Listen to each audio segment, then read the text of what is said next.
இனிய வணக்கங்கள், அன்பு நண்பர்களே.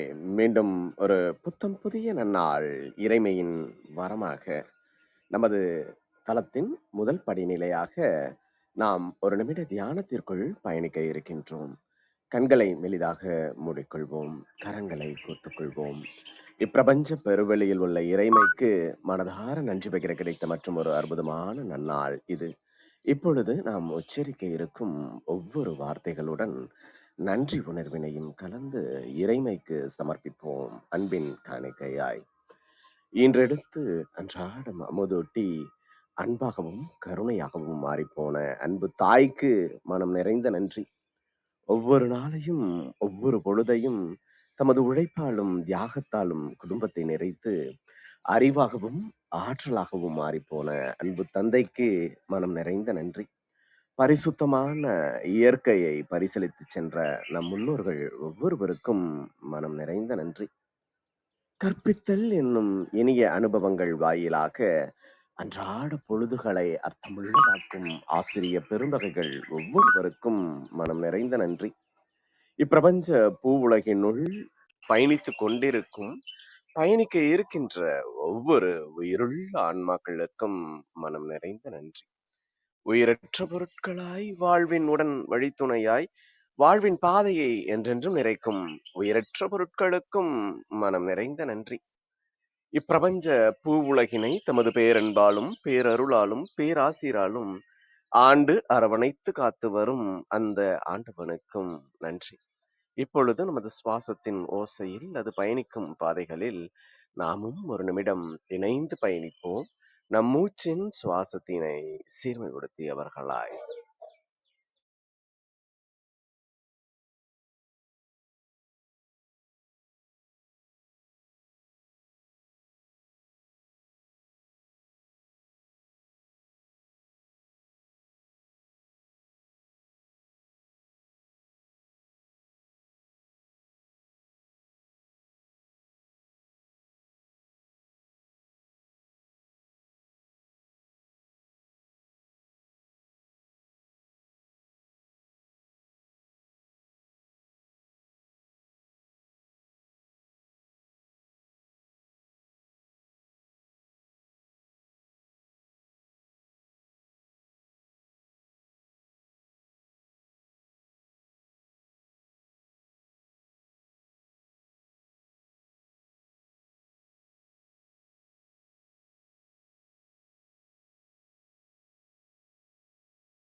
இப்பிரபஞ்ச பெருவழியில் நிக்கமர் நிறைந்திருக்கும் முடிவில்லா பரம்பொருளின் அன்போடும் அருளோடும் ஆசீரோடும் எங்கள் வாழ்வியல் சூழல் அன்றாடம் அர்த்தமுள்ள வகையில் சீருடனும் செம்மையுடனும் பண்பட்டு வருகின்றது.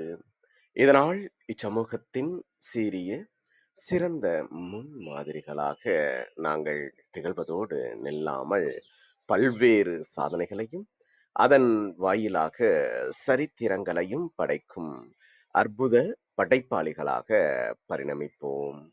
இறைமைக்கு நன்றி. நமது நிகழ்வின் அடுத்த படிநிலையாக நாம் நேர்மறை சிந்தனைக்குள் பயணிக்க இருக்கின்றோம். இப்பிரபஞ்ச வெளியில் நீக்கமர நிறைந்திருக்கும் பரம்பொருளே, உம்மை வணங்குகின்றோம்.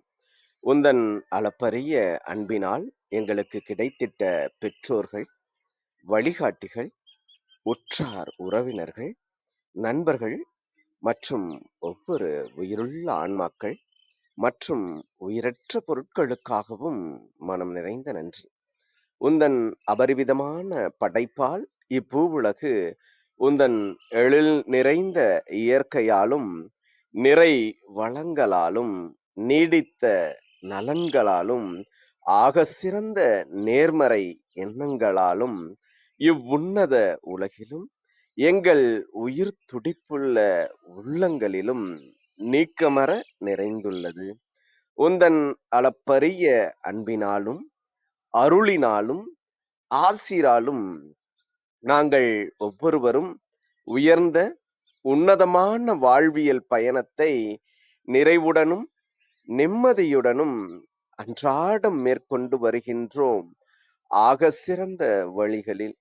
இதனால் நாங்கள் இச்சமூகத்தின் இன்றியமையாதவர்கள் என்பதையும், சீரிய வழியில் பயணிக்கும் அளவிற்கு ஆக்கப்பூர்வமான வழிகளில் எங்களை அன்றாடம் புதுப்பித்தும் வருகின்றோம். உந்தன் ஒப்பற்ற வழி நடத்துதலுடன் சிறுதுளி பெருவெள்ளமாகும் என்பதைப் போல் நாங்களும் சிறுக சிறுக சாதனை துளிகளை கோர்த்து வருங்கால சரித்திரத்தை ஆக்கப்பூர்வமான முன்னெடுப்புகளால் அலங்கரிக்கும் வரம் தாரும். அனைவருக்கும் நன்றி, அனைத்திற்கும் நன்றி, ஆண்டவனுக்கும் நன்றி.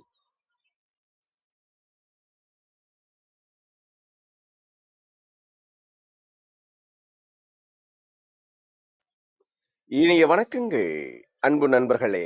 மீண்டும் ஒரு புத்தம் புதிய நன்னாள் இறைமையின் வரமாக நமது தளத்தின் 701வது நாள் நிகழ்விற்கு உங்கள் ஒவ்வொருவரையும் அன்புடன் வரவேற்பதில் பெருமகிழ்வு கொள்கின்றோம் நாங்கள். இந்த நாள் உங்களுக்கு ஆக சிறந்த நன்னாளாக அமைந்திடவும், நீங்கள் அடியெடுத்து வைக்கும் ஒவ்வொரு முயற்சிகளும் உங்களுக்கு ஆக சிறந்த வெற்றிகளை பரிசளிக்கவும் அன்பின் வாழ்த்துக்களை பகிர்ந்து கொள்வதில் பெருமகிழ்வு கொள்கின்றோம் நாங்கள். அன்பிற்கினிய நண்பர்களே, இந்த வாரம் முழுக்க நாம் பேரறிவு என்ற ஒரு அற்புதமான தொகுப்பின் கீழ் நமது சிந்தனைகளை செழுமைப்படுத்த இருக்கின்றோம். 700 நிகழ்வுகளை சிறு சிறு படிகளாக கடந்து வந்த நாம் 800வது நிகழ்வை நோக்கிய பயணத்தை இன்று இனிதே துவங்க உள்ளோம். இந்த துவக்கத்தில் அன்பு ஐயா அர்த்தனாரி அவர்கள் பேரறிவு என்ற அற்புதமான தலைப்பின் கீழ், தொகுப்பின் கீழ் இனிய சிந்தனைகளை அதிகாலை அன்பு பரிசாக நமக்கு வழங்குவதற்காக இணைந்துள்ளார். நமது எளிய அழைப்பினை ஏற்று இன்றைய நிகழ்வின் சிறப்பு அழைப்பாளராக, சிறப்பு பேச்சாளராக இணைந்துள்ள அன்பு ஐயா தமிழ் அறிஞர் அர்த்தனாரி அவர்களை சொல்லரங்க சொந்தங்களாகிய உங்கள் ஒவ்வொருவரின் சார்பிலும் சரித்திரம் படைப்போம் தளம் அவரை இந்நிகழ்விற்கு வருக வருக வருக என வரவேற்பதில் பெருமகிழ்வு கொள்கின்றது. வாருங்கள், அடுத்த 50 நிமிடங்கள் அற்புதமான சிறப்புரையில் இணைவோம். நமது வாழ்வியல் புத்தகத்தில் புத்தம் புதிதாய் இன்று மலர்ந்துள்ள புதியதோர் பக்கத்தின் அழகியதோர் அத்தியாயத்தினை பேரறிவின் துணை கொண்டு நமது வாழ்வியல் பயணத்தை வளப்படுத்துவோம். நமது வாழ்வியல் பக்கங்களையும் வசந்தப்படுத்துவோம். நன்றி.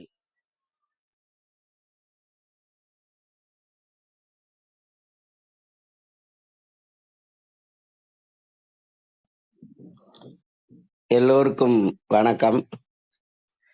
முதல்ல என்னன்னா, தமிழ் அறிஞர் அப்படின்னு சொல்றது இனிமேல் சொல்ல வேணாம் அப்படிங்கிறது என்னோட தாழ்மையான வேண்டுகோள். ஆங்கிலத்துல ஹம்பிள் ரெக்வஸ்ட் அப்படின்னு சொல்லுவாங்க. ஏன்னா தமிழ் அறிஞர்லாம் கிடையாது.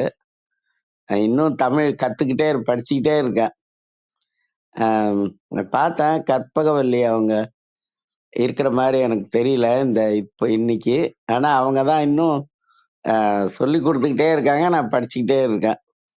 அதனால தமிழ் அறிபவர் வேணா தமிழ் அறிஞர் அப்படின்னு சொல்லக்கூடாது. அதே மாதிரி இது ஒன்றும் பெரிய சிறப்பு உரையெல்லாம் கிடையாது. பேரறிவு அப்படிங்கிறத பத்தி நம்ம சேர்ந்து சிந்திக்கிறோம். ஏன்னா தனியா சிந்திக்கும் போது சோர்வு வரும், ஆனா சேர்ந்து சிந்திக்கும் போது தீர்வு வரும். அதனால பேரறிவு அப்படின்னா என்ன, அது அதனோட பயன் என்ன, பேரறிவு அதோடைய பயன் என்ன? இந்த 2 விஷயங்கள நம்ப சிந்திக்கலாம் இன்னைக்கு. அதனால அது மாதிரி ஒரு விஷயம் என்ன அப்படின்னு கேட்டா, நம்ப அறிவியல் ரீதியாவும், அதே நேரத்துல இலக்கிய ரீதியாவும் பார்க்கும்போது, அறிவியல் ரீதியா பார்த்தோம்னா, தாவரங்களுக்கு ஓரறிவு அப்படின்னு பார்க்கிறோம். ஆனா இந்த ஓரறிவு அப்படிங்கிறதே ஒரு சாதாரணமான விஷயம் கிடையாது. அந்த காலத்துலலாம் நாங்கலாம் 1ஆம் கிளாஸ், 2ஆம் கிளாஸ் படிக்கும்போது, ஒரு நல்ல மாம்பழம் வந்து 10 பைசாக்கு கிடைக்கும். ஆனா இன்னைக்கு ரூ. 10 கூட கிடைக்காது. அப்படி ஒரு ஆடு மேய்க்கிற ஒருவன் வந்து ஒரு மாங்கொட்டைய சாப்பிட்டுட்டு, ஒரு அந்த மலைப்பகுதியில அப்படியே தூக்கி போட்டுட்டு போயிடுறான் சாதாரணமா. அந்த மாங்கொட்டைக்கு எந்த மதிப்புமே கிடையாது. அதுக்கப்புறம் பார்த்தோம்னா, அந்த அந்த மலை வந்து அந்த மாங்கொட்டைய அலட்சியமா நெனைக்குது. ஆனா அந்த மாங்கொட்டை என்ன ஆகுதுன்னா, அப்படியே கொஞ்சம் கொஞ்சமா, கொஞ்சம் கொஞ்சமா அது வெளியில வந்து, கொஞ்சம் கொஞ்சமா வேர் விட்டு, அந்த மலை வந்து மிகப்பெரிய பாறை. ஆனா அதையும் அந்த மாங்கொட்டையின் உள்ள இருந்து அந்த வேர் வந்து தொலைச்சு உள்ள போய்க்கிட்டே இருக்கு. ஆனா, அடுத்த நாள் ஆடு மேய்ச்சிக்கிட்டு வராங்க. அதுல ஒரு ஆடு என்ன பண்ணுது, அந்த செடிய வந்து கடிச்சு போட்டு போயிடுது. ஆனா அதுக்கப்புறமும் அந்த மலையில உள்ள இருக்கக்கூடிய நீர் இருக்கு பாருங்க. அதை அந்த வேர் எடுத்து, எடுத்து, எடுத்து மேல அனுப்ப, அனுப்ப அந்த செடி வந்து துளுத்துக்கிட்டே வருது. அதுக்கப்புறம் காத்தடிக்குது, மழை பெய்யுது, வெயில் அடிக்குது. இது எல்லாவற்றையும் தாங்கி, இது எல்லாமே வந்து அந்த செடிய தாக்குது. ஆனாலும் கூட, அந்த வேர் இருக்கு பாருங்க, அதுதான் அந்த செடியை காக்குது. முதல்ல இயற்கை தாக்குது. அப்புறம் ஆடு அப்பப்ப கடிக்குது. ஆனாலும் கூட, அந்த செடியினுடைய வேர் வந்து, அந்த செடி அழிந்து விடாதபடி காக்குது. இத்தனை போராட்டத்துக்கு நடுவுல, அந்த செடி வளர்ந்து, கிளை விட்டு, மரமாகி, அதற்கு பிறகு கனி குடுக்கிற அளவுக்கு வந்த உடனே, எந்த ஆடுகள்லாம் கடிச்சுதோ, அந்த ஆடுகள்லாம் அந்த மரத்தின் நிழல்ல வந்து தங்குது. எந்த சூரியன் அத தாக்குச்சோ, அந்த சூரியனுக்கு அந்த சூரிய கிரணங்களுக்கு அதை தாங்க முடியாமல் மனிதர்களை கூட அந்த மரத்தினுடைய நிழலிலே வந்து தங்குகிறார்கள். இப்படி தன்னை எது எதெல்லாம் தாக்கியதோ, அதிலிருந்தெல்லாம் காப்பதற்கு அந்த மரம் பயன் குடுக்கிற அளவுக்கு வளர்ந்திருக்கு பாருங்களா. இப்ப ஓரறிவு தாவரம். இதுவே அவ்வளவு இந்த உலகத்துக்கு பயன்படுது அப்படிங்கும்போது, இந்த உலகத்துக்கு இல்லன்னா கூட அந்த ஊருக்கு பயன்படுது அப்படிங்கும்போது, அன்னைக்கெல்லாம் மாமரம் வந்து நெறைய இருந்தது. எங்க பார்த்தாலும் இருக்கும். ஆனா இன்னைக்கு அது ரொம்ப குறைஞ்சு போச்சு. இன்னைக்கு அது ரொம்ப அபூர்வமா இருக்குதுன்னு வச்சுக்கோங்களேன். அது மாதிரி ஒரு விஷயம் இருக்கும்.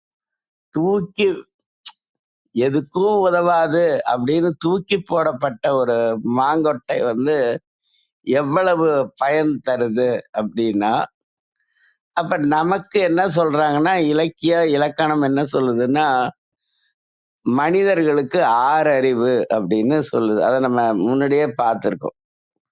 6வது அறிவு என்பது மனசு அப்படின்னு. "ஆறறிவதுவே அவற்றொடு மனனே" அப்படின்னு தொல்காப்பியம் சொல்லுது. அப்படியே ஓரறிவு, 2 அறிவு எல்லாம் சொல்லிக்கிட்டே போகும்.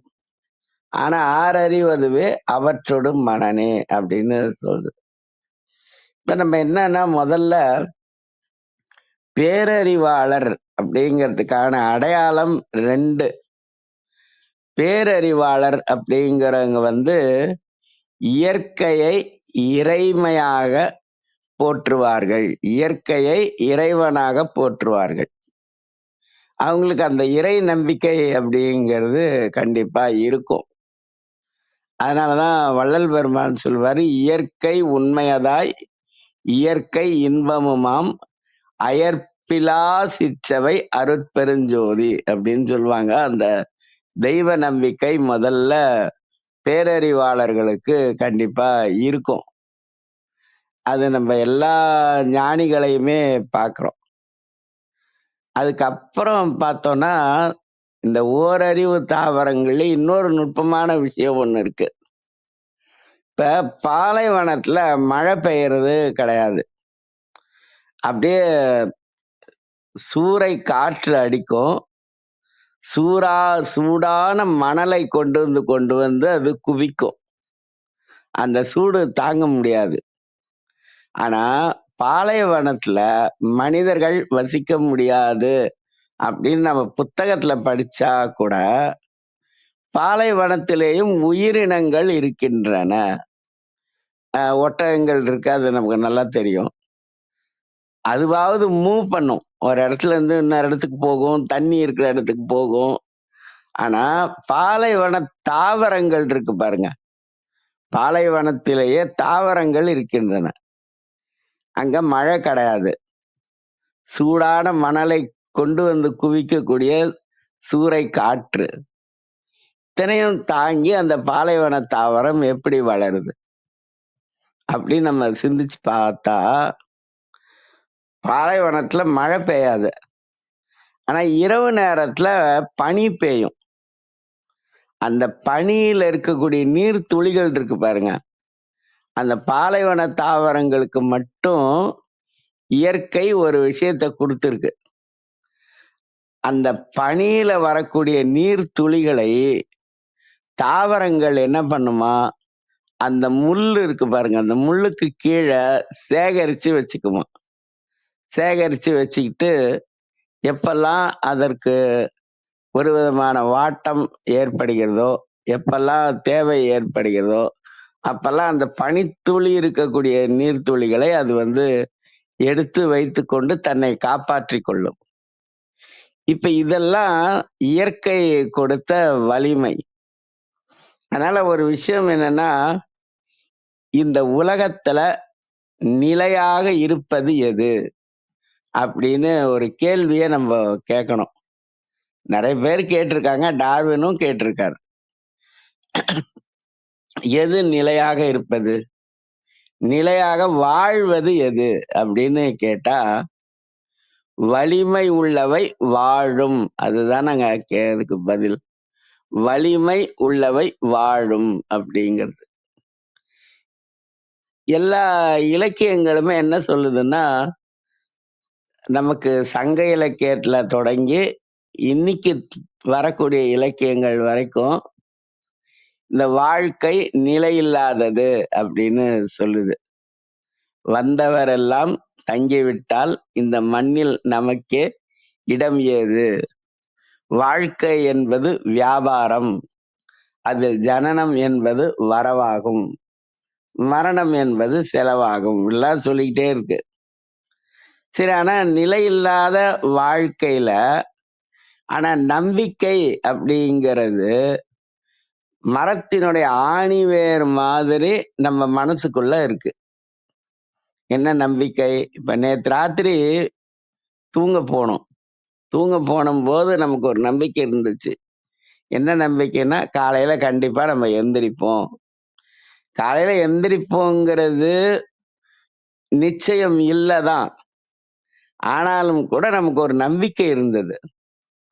அந்த நம்பிக்கை வந்து எதன் அடிப்படையில வருது அப்படின்னு சொன்னா, இயற்கை நம்மை காக்கும்.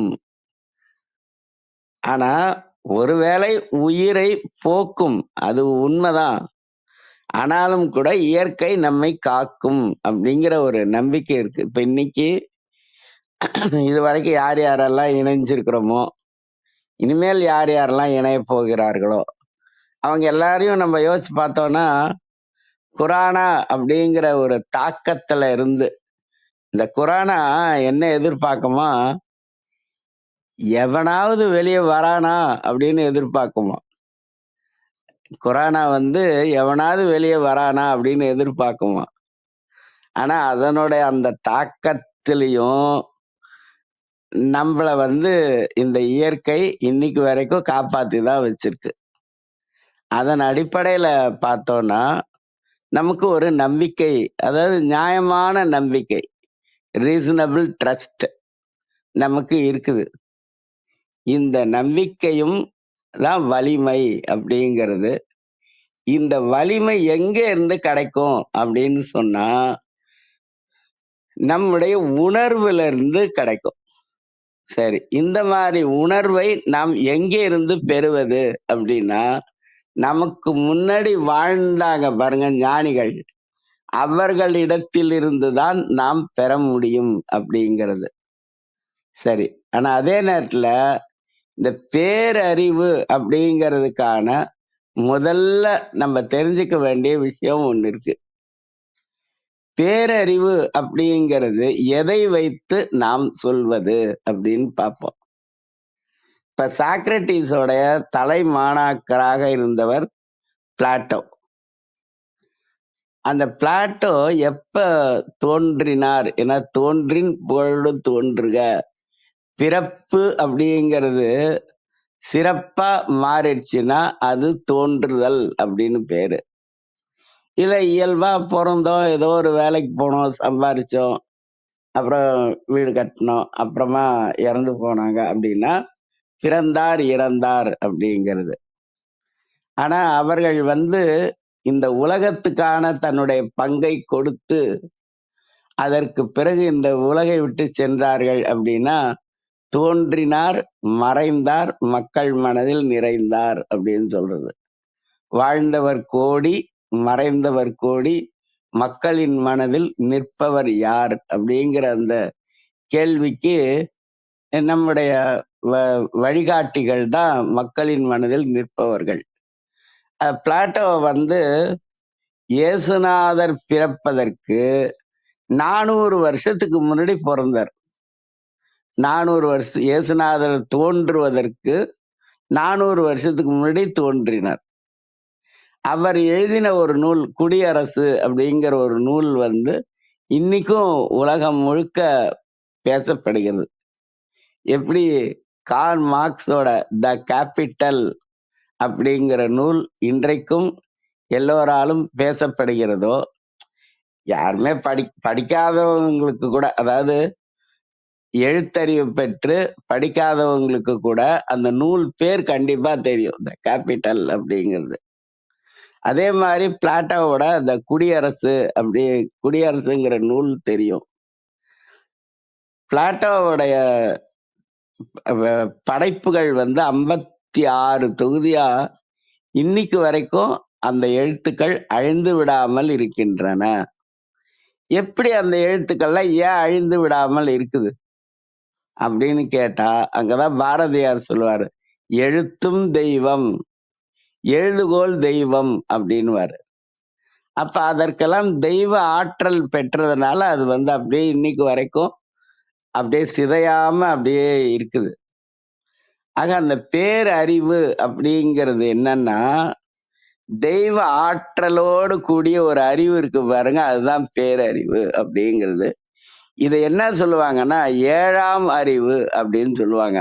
அதனாலதாங்க 701வது எண்ணிக்கையில இந்த தலைப்பு வருது. பேரறிவு அப்படிங்கிறத 7ஆம் அறிவு அப்படின்னு சொல்லுவாங்க. இந்த 6 அறிவுக்கும் பேரறிவுக்கும் ஒரு வேறுபாடு முதல்ல பார்த்துட்டோம்னா எளிமையா புரியும்.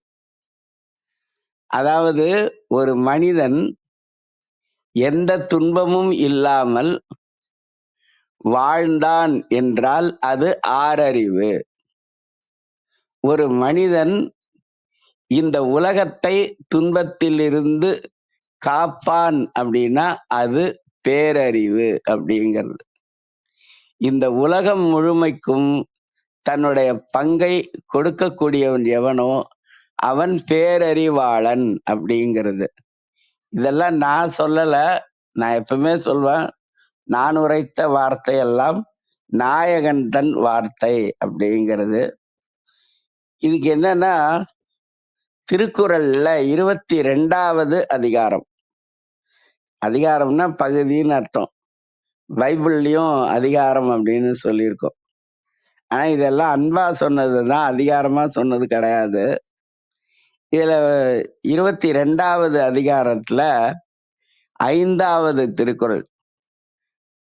அது என்ன சொல்லுது அப்படின்னா, ஊருணி நீர் நிறைந்தற்றே.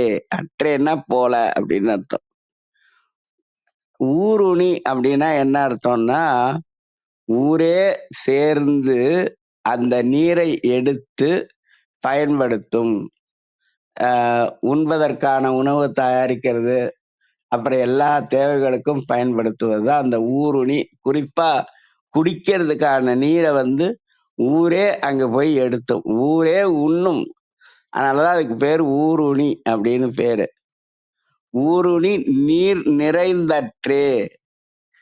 ஊரே போய் எடுத்து உண்ணக்கூடிய அந்த நீர்நிலையில் நீர் நிறைந்தால் எப்படி அந்த ஊர் எப்போதும் மகிழ்ச்சியாக இருக்குமோ, அதுபோல இந்த உலகத்திற்கே உதவக்கூடிய செல்வம், அந்த செல்வத்தை பெற்றிருக்கிறவனை நாம் என்ன சொல்ல வேண்டும் என்றால், அவன் பேரறிவாளன். அந்த திருக்குறளை நம்ம பார்க்கும்போது, ஊருணி நீர் நிறைந்து அற்றே உலகவாம் பேரறிவாளன் திரு அப்படின்னு சொல்லியிருப்பாரு. திரு அப்படின்னு சொன்னா மேன்மையான செல்வம் அப்படின்னு அர்த்தம். செல்வம் அப்படிங்கிறத நேரடியாகவும் சொல்லலாம். ஆனா அந்த திரு அப்படிங்கிற ஒரு சொல் கொடுத்திருக்கார் பாருங்க. திருக்குறள் களஞ்சியம்னு ஒரு நூல் இருக்குங்க. திருக்குறள் களஞ்சியம் அப்படின்னு. அதுல நாவலர் நெடுஞ்செழியன் நடமாடும் பல்கலைக்கழகம் அப்படின்னு சிறப்பினை பெற்றவர் அவர். அந்த நெடுஞ்செழியன் ஒரு கட்டுரை எழுதியிருக்காரு. அதுல திரு என்பதற்கு 19 விதமான பொருள் இருக்கின்றது அப்படின்னு சொல்லியிருக்காரு. திரு அப்படின்னா 19 விதமான பொருள் இருக்கான். அது மாதிரி ஊருணி நீர் நிறைந்த அற்றே உலகவாம் பேரறிவாளன் திரு அப்படின்னு சொல்லுவாங்க. அதனால உலகத்தை பற்றி சிந்திக்கிறவன் பேரறிவாளன், தன்னை பற்றி சிந்திக்கிறவன் ஆறறிவு உடையவன். இது தாங்க இந்த ஆறறிவு பேரறிவு, இந்த ரெண்டுக்கும் இருக்கக்கூடிய மிகச்சிறந்த வேறுபாடு. இந்த பேரறிவு இருக்கிறவங்க என்ன பண்ணுவாங்கன்னா, ரொம்ப கொஞ்சமா தான் பேசுவாங்க. ஒரு காதலன் காதலி ரொம்ப நாள் சந்திக்கணும் அப்படின்னு ஒரு வாரமா 2 பேருக்குமே வேலை. அதுவும் குறிப்பா காதலனுக்கு வேலை அதிகம். ஏன்னா குறுந்தொகைன்னு ஒரு நூல் இருக்கு சங்க இலக்கியத்துல. வினையே ஆடவர்க்கு உயிர். வினைனா வேலை. வினையே ஆடவர்க்கு உயிர். ஆனா அந்த காதலி காதலனை பார்த்து என்னெல்லாம் கேட்கணும், என்னெல்லாம் பேசணும், நமக்கு என்னெல்லாம் சொன்னாரு, என்னெல்லாம் செஞ்சாரு, என்னெல்லாம் செய்யல, சொல்லி செஞ்சதை விட செய்யாதது அதிகம். இதெல்லாம் பார்த்தா கோவப்படணும், சண்டை போடணும், இப்படிலாம் மனதுக்குள்ள ஒரு திட்டம் அந்த காதலிக்கு இருந்தது. அதுக்கப்புறம் ஒரு நாள் ஒரு ஞாயிற்றுக்கிழமை 13 கிலோமீட்டர் நீளம் கொண்ட ஒரு மெரினா கடற்கரை. அந்த கடற்கரையில 2 பேருமே சந்திக்கிறாங்க. சந்திச்ச உடனே அந்த காதலி கேக்குறா, குட் பேட் அக்லி படத்துக்கு போலாமா அப்படின்றா.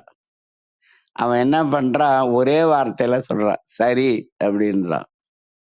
உடனே அந்த பொண்ணு என்ன சரின்னு சொல்லிட்டானேன்னு சொல்லிட்டு, ரிலீஸ் ஆகிற அன்னைக்கே கூட்டிட்டு போறேன்னு சொன்ன அப்படின்னா. உடனே அவன் சாரி அப்படின்னா. இது 2 தாங்க வாழ்க்கையில. முடிஞ்சா சரி, முடியலன்னா சாரி.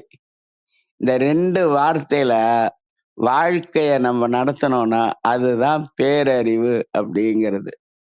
ரொம்ப அதிகமா பேசணும்னா அது ஆறறிவு.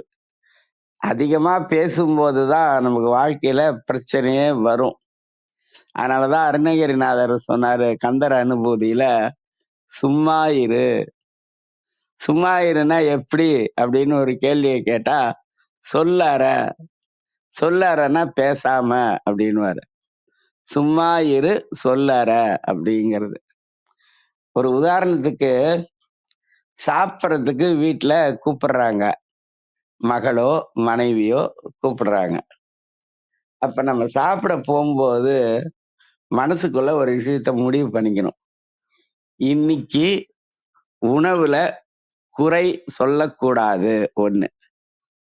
குறை இருந்தாலும் சொல்லக்கூடாது 2. சாப்பிட்டு முடிக்கிற வரைக்கும் எந்த கருத்தும் சொல்லக்கூடாது.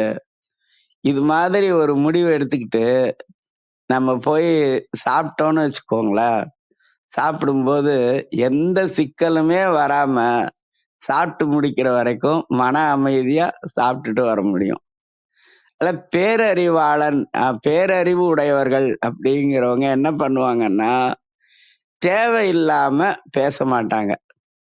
தேவைக்கு மட்டும் கொஞ்சமா பேசுவாங்க. அப்ப அந்த காதலி அவங்கிட்ட கேட்டா, இந்த மாதிரி ஏப்ரல் மாசம் 29ஆம் தேதி எனக்கு பிறந்த நாள். அன்னைக்கு நீ என்ன வாங்கி தரப்போற? உடனே அவன் சொன்னான், சாரி அப்படின்னா. முதல்ல சரி நானா, 2வதா சாரி நானா, அப்புறம் சாரி அப்படின்னா. இது மாதிரி அந்த பொண்ணுக்கு என்ன எதை கேட்டாலும் ஒரு வார்த்தையில சொல்றா. ஆமா, அதுக்கே 1 வருஷம் காத்திருக்கணும் அப்படின்றான். அது மாதிரி அமைதியா நம்முடைய இலக்கியங்கள், நம்முடைய திரைப்பட பாடல்கள் இதெல்லாம் மனசுல வச்சு எங்க எந்த சிக்கல் வந்தாலும் இதெல்லாம் பயன்படுத்தி நம்மளும் மகிழ்ச்சியா இருக்கணும். நம்மள சுத்தி இருக்கிறவங்களையும் நம்ம மகிழ்ச்சியா வச்சிருக்கணும். அப்படி மகிழ்ச்சியாக இருப்பது அப்படிங்கிறது தான் உண்மையிலேயே பேரறிவினுடைய வெளிப்பாடுங்க. ஏன் அப்படின்னு கேட்டீங்கன்னா, இந்த நம்முடைய விருப்பமே என்னன்னா, உலகத்துல பிறந்தவருடைய விருப்பமே என்னன்னா, இன்பமாக இருப்பது. அதுதான். எப்போதுமே இன்பமாக இருப்பது. எப்பயுமே என்ன இருக்கணும்னா இன்பம் இருக்கணும். என்ன இருக்கக்கூடாது அப்படின்னா துன்பம் இருக்கக்கூடாது அப்படிங்கிறது. அதாவது என்னன்னா 2 விஷயத்த நம்மகிட்ட இருந்து நீக்கிடணும். எதை நம்மகிட்ட இருந்து நீக்கணும் அப்படின்னா, 1 கவலை. சரி. 2வது பயம். இந்த கவலை, பயம் இந்த 2யும் நீக்க வேண்டும். பேரறிவு உடையவர்கள் அவங்க கிட்ட பாத்தீங்கன்னா இந்த 2ம் இருக்காது. பேரறிவு உடையவர்கள் கிட்ட கவலையும் இருக்காது, பயமும் இருக்காது. அதே நேரத்துல பேரறிவாளர்களை சார்ந்து இருக்கிறாங்க பாருங்க, அவங்களுக்கும் இந்த 2மே இருக்காது.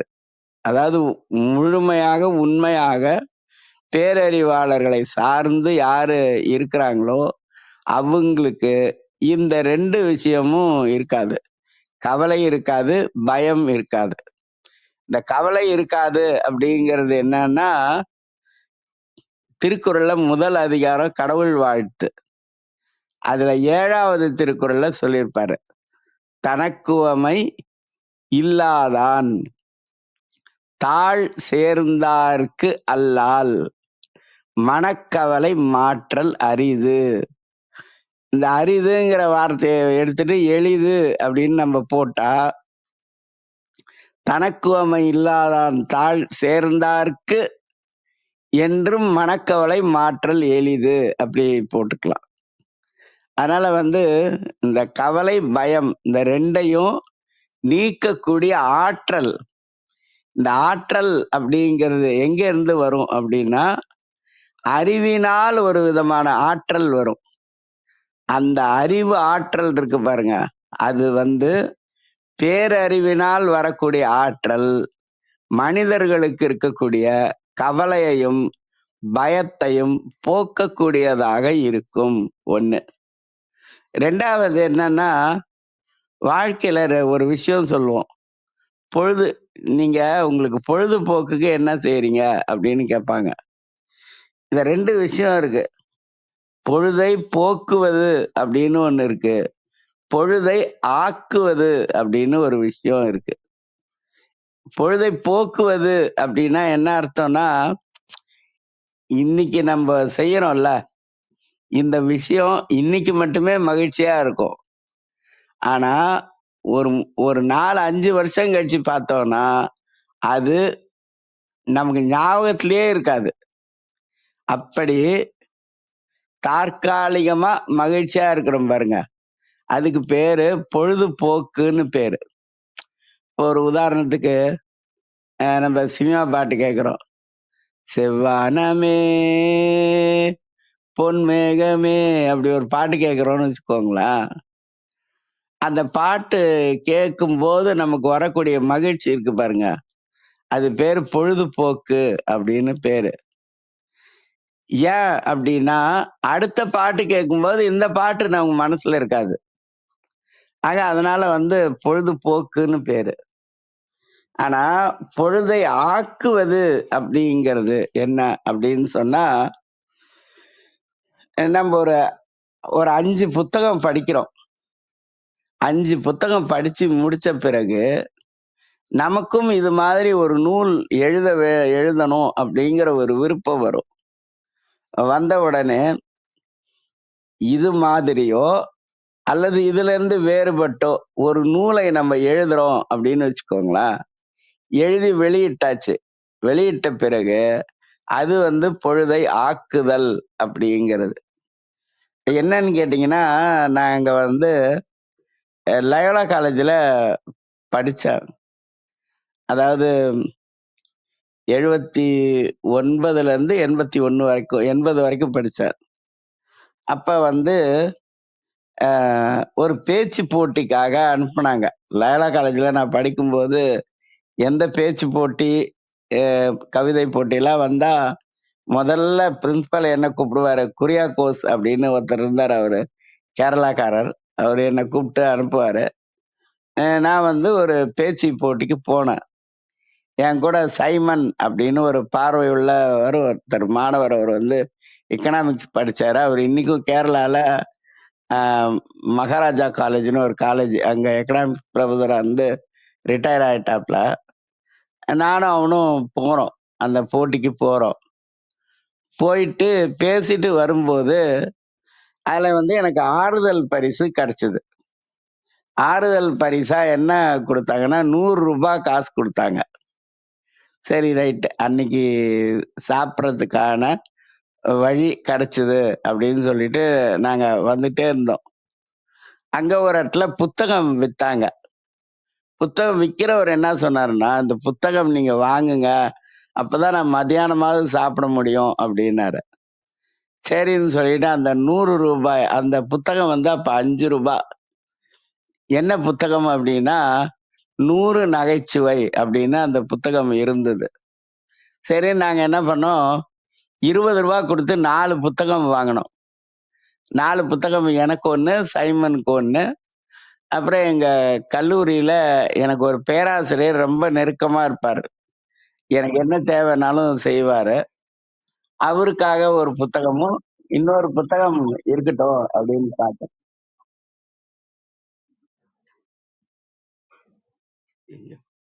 கேக்குதா? சரி.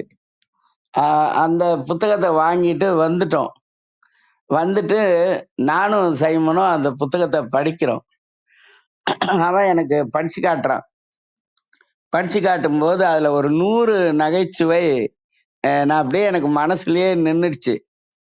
ஆனா அதுக்கப்புறம் கல்லூரியில ஒரு போட்டி அறிவிக்கிறாங்க. என்னன்னா, 1 மணி நேரம் அ கூடியிருக்கிறவர்களை ஆடியன்ஸ் அப்படின்னு சொல்லுவோம்ல, அது மாதிரி. அ ஆடியன்ஸ 1 மணி நேரம் சிரிக்க வைக்கணும்.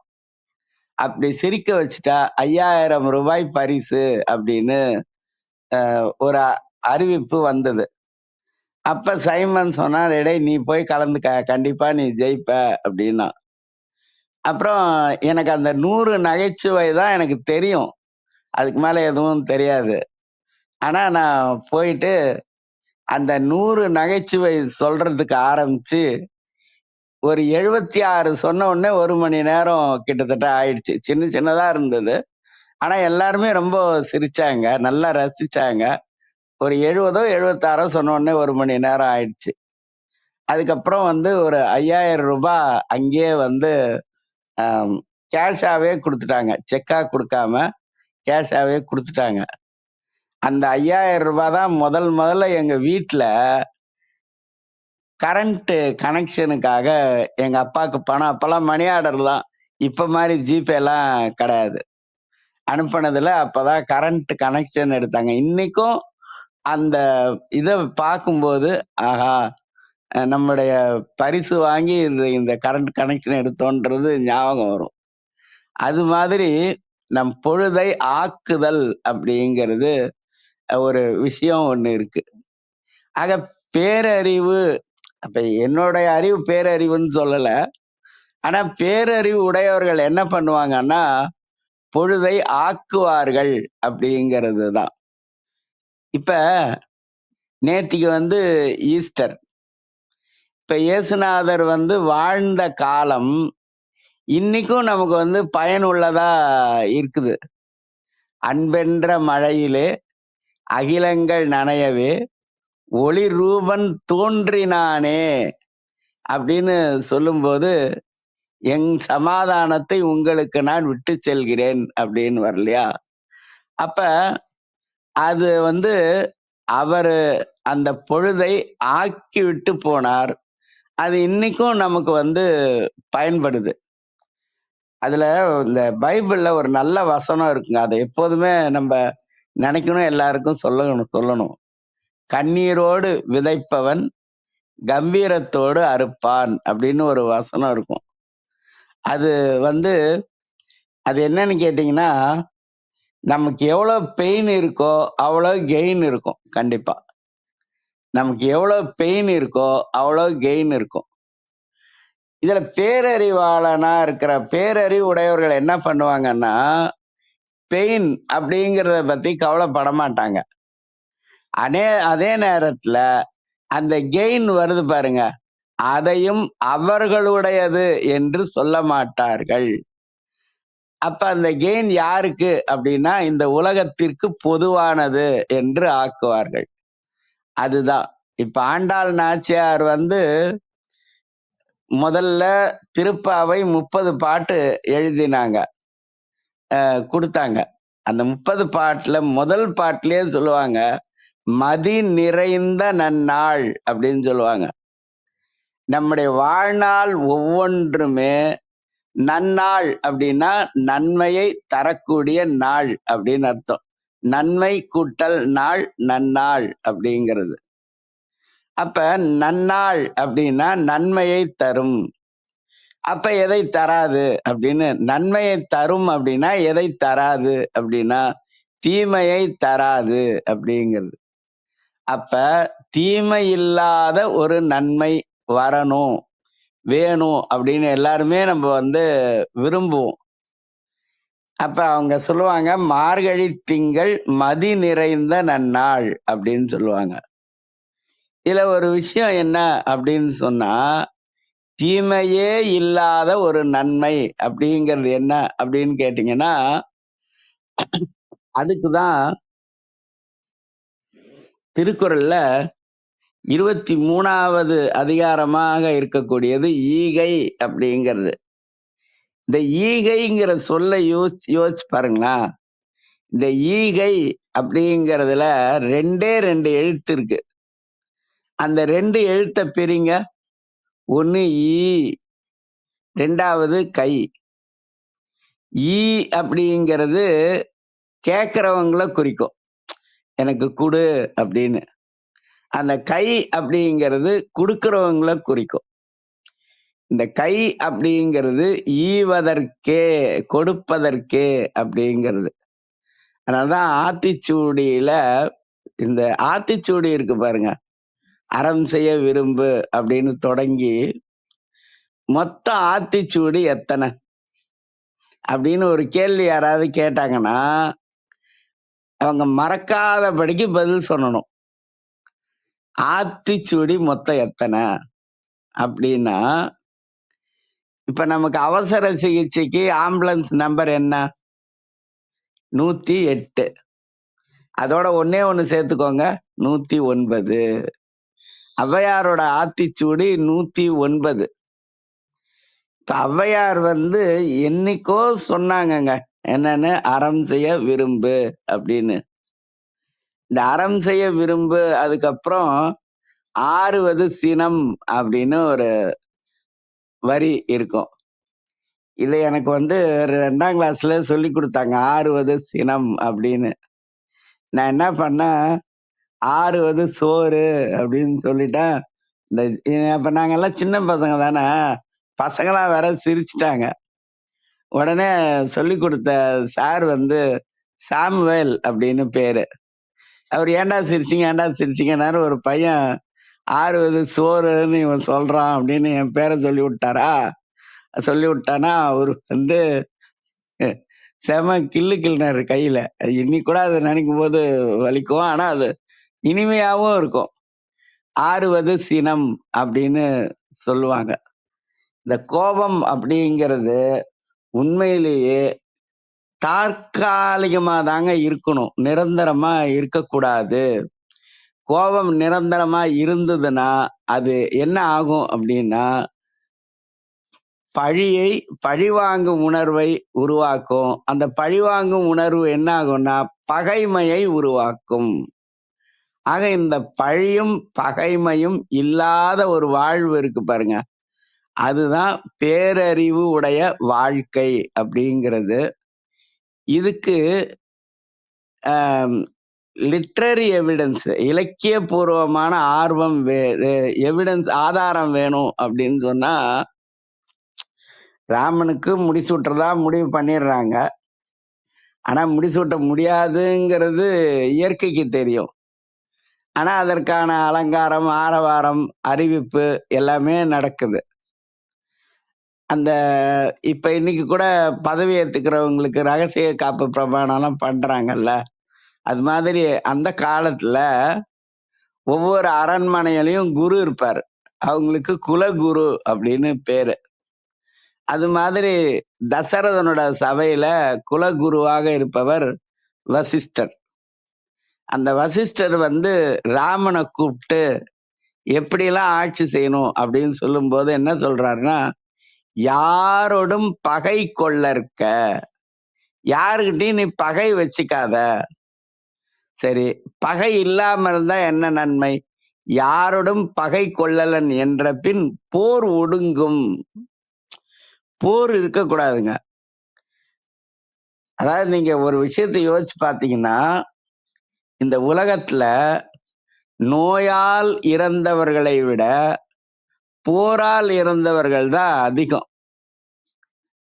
அந்த போரால் இறந்தவர்களிலையும் நாடுகளுக்கு இடையே ஏற்பட்ட போர், அதை விட கொடுமை என்னன்னு கேட்டீங்கன்னா மதங்களுக்கு இடையில ஏற்பட்ட போர். இந்த மதம் அப்படிங்கிறது மனிதன் அன்பாக வாழ்வதற்கும் இருப்பதை பகிர்ந்து வாழ்வதற்குமான ஒரு அமைப்பு தான் மதம் அப்படிங்கிறது. மதம் அப்படின்னாலே கொள்கை அப்படின்னு அர்த்தம். அத நன்னூல் அப்படிங்கிற இலக்கண புத்தகத்துல, கிராமர் புக்கு நன்னூல், அது தமிழ் இலக்கண புத்தகம். அதை எழுதினவர் பவநந்தி முனிவர். அவர் மதம் 7 வகை அப்படின்னு சொல்லுவார். 7 வகையான கொள்கை இலக்கியத்துல இருக்கும் அப்படின்னுவார். உடன்படல், மறுத்தல் அப்படின்னு சொல்லுவாரு. அப்படி மக்கள் அமைதியாக வாழ்வதற்காகவே மதங்கள் தோன்றின. ஆனா அந்த மதங்களுக்கு நடுவிலேயே போர் ஏற்பட்டு அதனால் இறந்தவர்களும் அதிகம். அப்ப இந்த பேரறிவு அப்படிங்கிறது என்ன அப்படின்னு கேட்டீங்கன்னா, போர் இல்லாமல் இருப்பதற்கான அந்த எழுத்துப்பூர்வமான வேலைகளை செய்வதுதான் அந்த பேரறிவினுடைய வெளிப்பாடு அப்படிங்கிறது. அதாவது தாய்மானவர் சொல்வாரு, எல்லோரும் இன்புற்று இருப்பதுவே அல்லாமல், எல்லோரும் இன்புற்று இருப்பதுவே அல்லாமல் யாம் ஒன்றும் அறியேன் பராபரனே அப்படின்வாரு. அப்புறம் இன்னொன்னு சொல்வாரு, நம்ம எதற்காக இந்த மாதிரி இந்த உலகத்துல ஒரு ஆளா இருக்கிறதுக்கான காரணம் என்ன, ஏன் நம்ம அப்படி இருக்கிறோம் அப்படின்னு, அது எதுக்கு, நீலாம் ஒரு ஆளா அப்படின்னு கேக்குறாங்கல்ல, ஆளா இருக்கிறது எதுக்கு? சுந்தரர் சொல்வாரு தேவாரத்துல, பித்தா பிறைசூடி பெருமானே அருளாளா எத்தால் மறவாதே நினைக்கின்றேன் மனத்துன்னை வைத்தாய் பெண்ணை தென்பால் வெண்ணை நல்லூர் அருள்துறையில் அத்தா உனக்கு இனி ஆளாய் அப்படின்னுவாரு. நான் உனக்கு ஆளா இருக்கிறேன் இனிமேலு அப்படின்னு திருவெண்ணெய்நல்லூர்ல போய் முதல் தேவாரத்தை பாடுவார். அப்ப ஆளா இருக்கிறது எதுக்கு அப்படின்னா, அதுக்கு தாய்மானவர் சொல்லுவாரு, அன்பர் பணி செய்ய. உலகத்துல இந்த அன்பு காட்டும் போது வேறுபாடு அப்படிங்கிறது இருக்கக்கூடாது. அதுக்கு வேறுபாடுங்கிறதுக்கு இங்கிலீஷ்ல டிஃபரன்சியேஷன் அப்படின்னு சொல்லுவோம். அன்பு காட்டும் போது வேறுபாடு இருக்கக்கூடாது. அதே நேரத்துல அன்பு காட்டும் போது வெறுப்பு அப்படிங்கிறதும் இருக்கக்கூடாது. இந்த வெறுப்புங்கிறதுக்கு டிஸ்கிரிமினேஷன் ஒரு வார்த்தைங்க, ரொம்ப நல்ல வார்த்தை. அதை நம்ம எப்பவுமே மறக்க கூடாது. அதாவது வேறுபாடுங்கிறது டிஃபரன்சியேஷன், வெறுப்புங்கிறது டிஸ்கிரிமினேஷன். டிஸ்கிரிமினேஷன்னா என்ன அர்த்தம்னா வெறுத்து ஒதுக்குதல் அப்படிங்கிறது. இந்த டிஃபரன்சியேஷன், டிஸ்கிரிமினேஷன், வேறுபாடு, வெறுப்புணர்வு, இந்த ரெண்டுமே இல்லாத ஒரு மனநிலையை கொடுத்தா அதுதான் பேரறிவு அப்படிங்கிறது. இது மாதிரி பார்க்கும்போது பார்த்தோம்னா இந்த ரெண்டுமே இல்லாத ஒரு தன்மையை நமக்கு கொடுக்கும். அப்ப இந்த அன்பு அப்படிங்கிறது பொதுவானது அப்படிங்கிறது. இப்ப என்ன சொல்றாங்கன்னா, நாடகம் விடும் நேரம்தான் உச்ச காட்சி நடக்குதம்மா, வேஷம் கலைக்கவும் ஓய்வு எடுக்கவும் நேரம் நெருங்குதம்மா அப்படின்னுவாரு கமல் வாழ்வே மாயம் படத்துல. வாழ்வே மாயம் அப்படிங்கிறது 6 அறிவு. ஆனா வாழ்வே நியாயம் அப்படிங்கிறது தான் பேரறிவு அப்படிங்கிறது. ஏன்னா பேரறிவு உடையவருடைய வாழ்வு அப்படிங்கிறது இந்த உலகம் மகிழ்வதற்காகவும் அதே நேரத்துல உலகத்தினுடைய துயர் நீங்குவதற்காகவும் அவருடைய வாழ்க்கையில செய்யக்கூடிய செயல்பாடுகள் அமைந்திருக்கும். இதுல ஒரு விஷயம் என்னன்னா, திருக்குறள்ல நான் திருக்குறளை ஆதாரமா காட்டுறதுக்கு காரணம் என்ன அப்படின்னா, அது சின்னதா இருக்கும். எது சின்னதா இருக்குதோ அது மனசுல நின்னதா இருக்கும். இப்ப பரிபாடல் எடுத்துக்கோங்களேன். யாராவது ஒரு நல்ல புகழ்பெற்ற தமிழாசி, இப்ப சாலமன் பாப்பையா இருக்காங்க, அவரை கூப்பிட்டு ஒரு பரிபாடல் சொல்லுங்க அப்படின்னா ஒரு சிரிப்பு சிரிச்சுட்டு அது இப்ப எதுக்கு அப்படின்னுவாரு. ஏன்னா ஒரு பரிபாடல்ங்கிறது 80 வரி. 80 வரி பரிபாடல மனப்பாடம் பண்ணினா கூட சொல்றது கொஞ்சம் சிக்கலா இருக்குங்க. ஆனா திருக்குறள் இருக்கு பாருங்க, அது 2 வரி, 2 வரிக்கும் கம்மியா தான் இருக்கும். ஆனா 2 வரி அப்படின்னு சொல்றோம். அதனாலதான் நான் அதை எப்பவுமே எடுத்துக்காட்டா சொல்றது.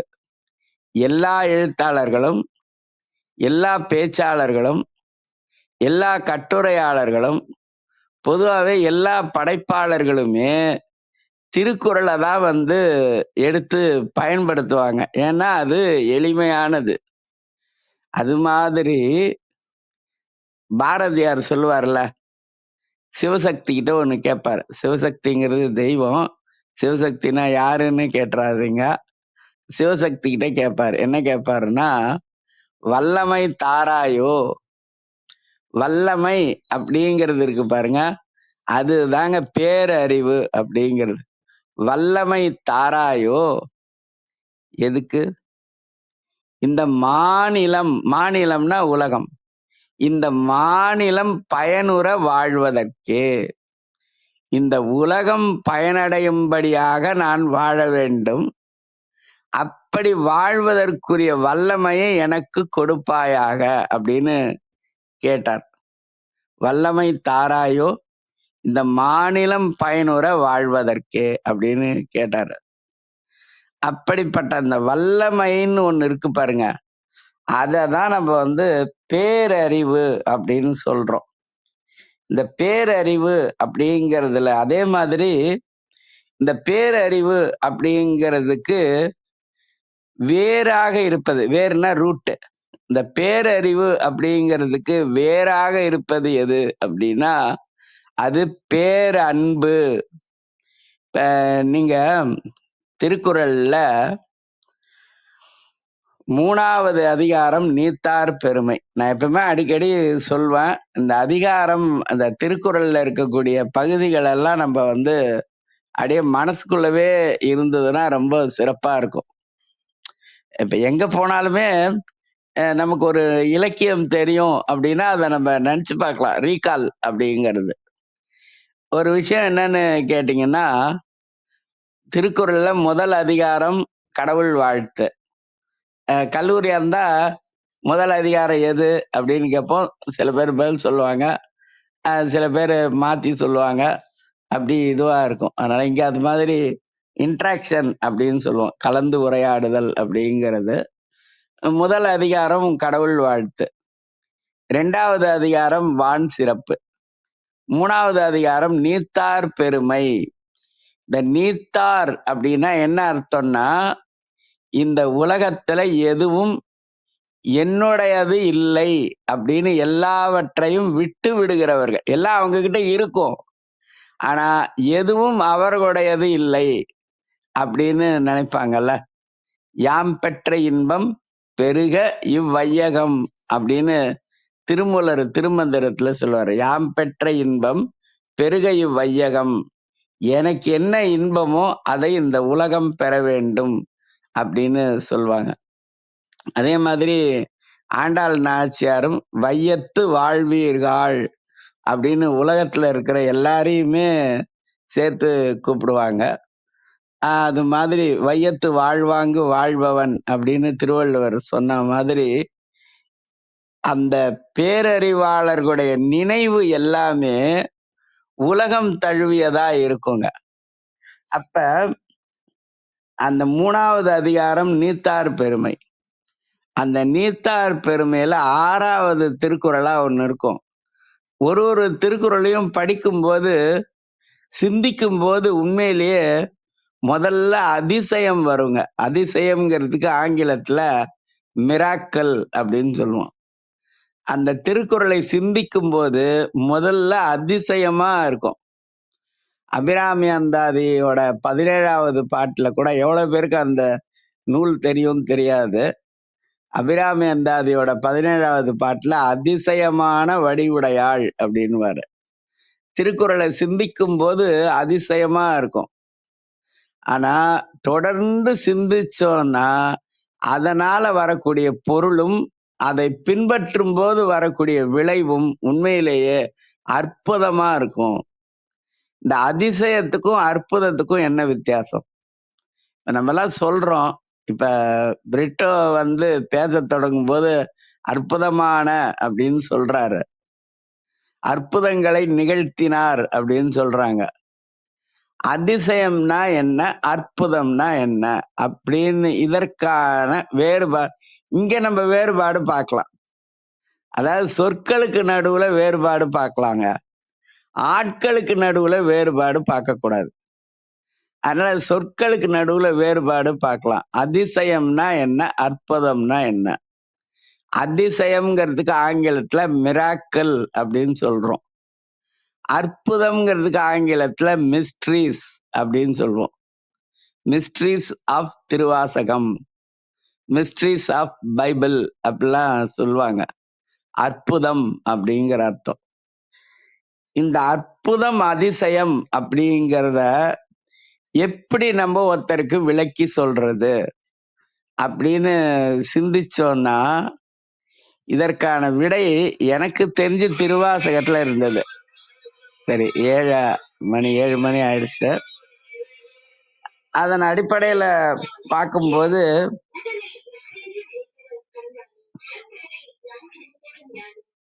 இந்த அற்புதம் அப்படிங்கிறது அறிவுக்கு புலப்படுவது அற்புதம், கண்ணுக்கு புலப்படுவது அதிசயம். கண்ணால பார்த்தா அது அதிசயம், அறிவால உணர்ந்தால் அது அற்புதம் அப்படிங்கிறது. அதனால இந்த முதல்ல திருக்குறளை சிந்திக்கும் போது முதல்ல நமக்கு வருவது அதிசயம். தொடர்ந்து சிந்தித்தால் அதனால் ஏற்படக்கூடிய விளைவுகள் அற்புதம். அதனாலதான் திருக்குறளை எளிமையா சான்றா காட்ட முடியுது. எக்ஸாம்பிள் அப்படின்னு சொல்லுவோம். ஒரு சேல்ஸ் ரெப்ரசன்டேட்டிவ் சாம்பிள் கொடுப்பாரு, ஆனா ஒரு ஆசிரியர் எக்ஸாம்பிள் கொடுப்பாரு. அது இப்ப இந்த திருக்குறள்ல நீத்தார் பெருமை 3வது அதிகாரம், அதுல 6வது திருக்குறள் என்னன்னு கேட்டீங்கன்னா, செயற்கு அரிய செய்வார் பெரியர். இந்த ஒரு வரியை மட்டும் எடுத்துக்கலாம், அடுத்த வரி வேணாம். செயற்கு அரிய செய்வார் பெரியர். அடப்போப்பா, இதெல்லாம் செய்ய முடியாது, யாராலையுமே செய்ய முடியாது அப்படின்னு எல்லாரும் செய்யாம விடுறாங்க பாருங்க. செய்யாமல் விடுறாங்களே, அந்த விஷயத்த யாரு தொடறாங்களோ அவங்க பேரறிவாளர். அந்த தொடுகின்ற விஷயத்தை தொடர்ந்து சென்று இந்த உலகம் பயன்பெறும்படியாக செய்யக்கூடியவர்கள் பேரறிவாளர்கள்.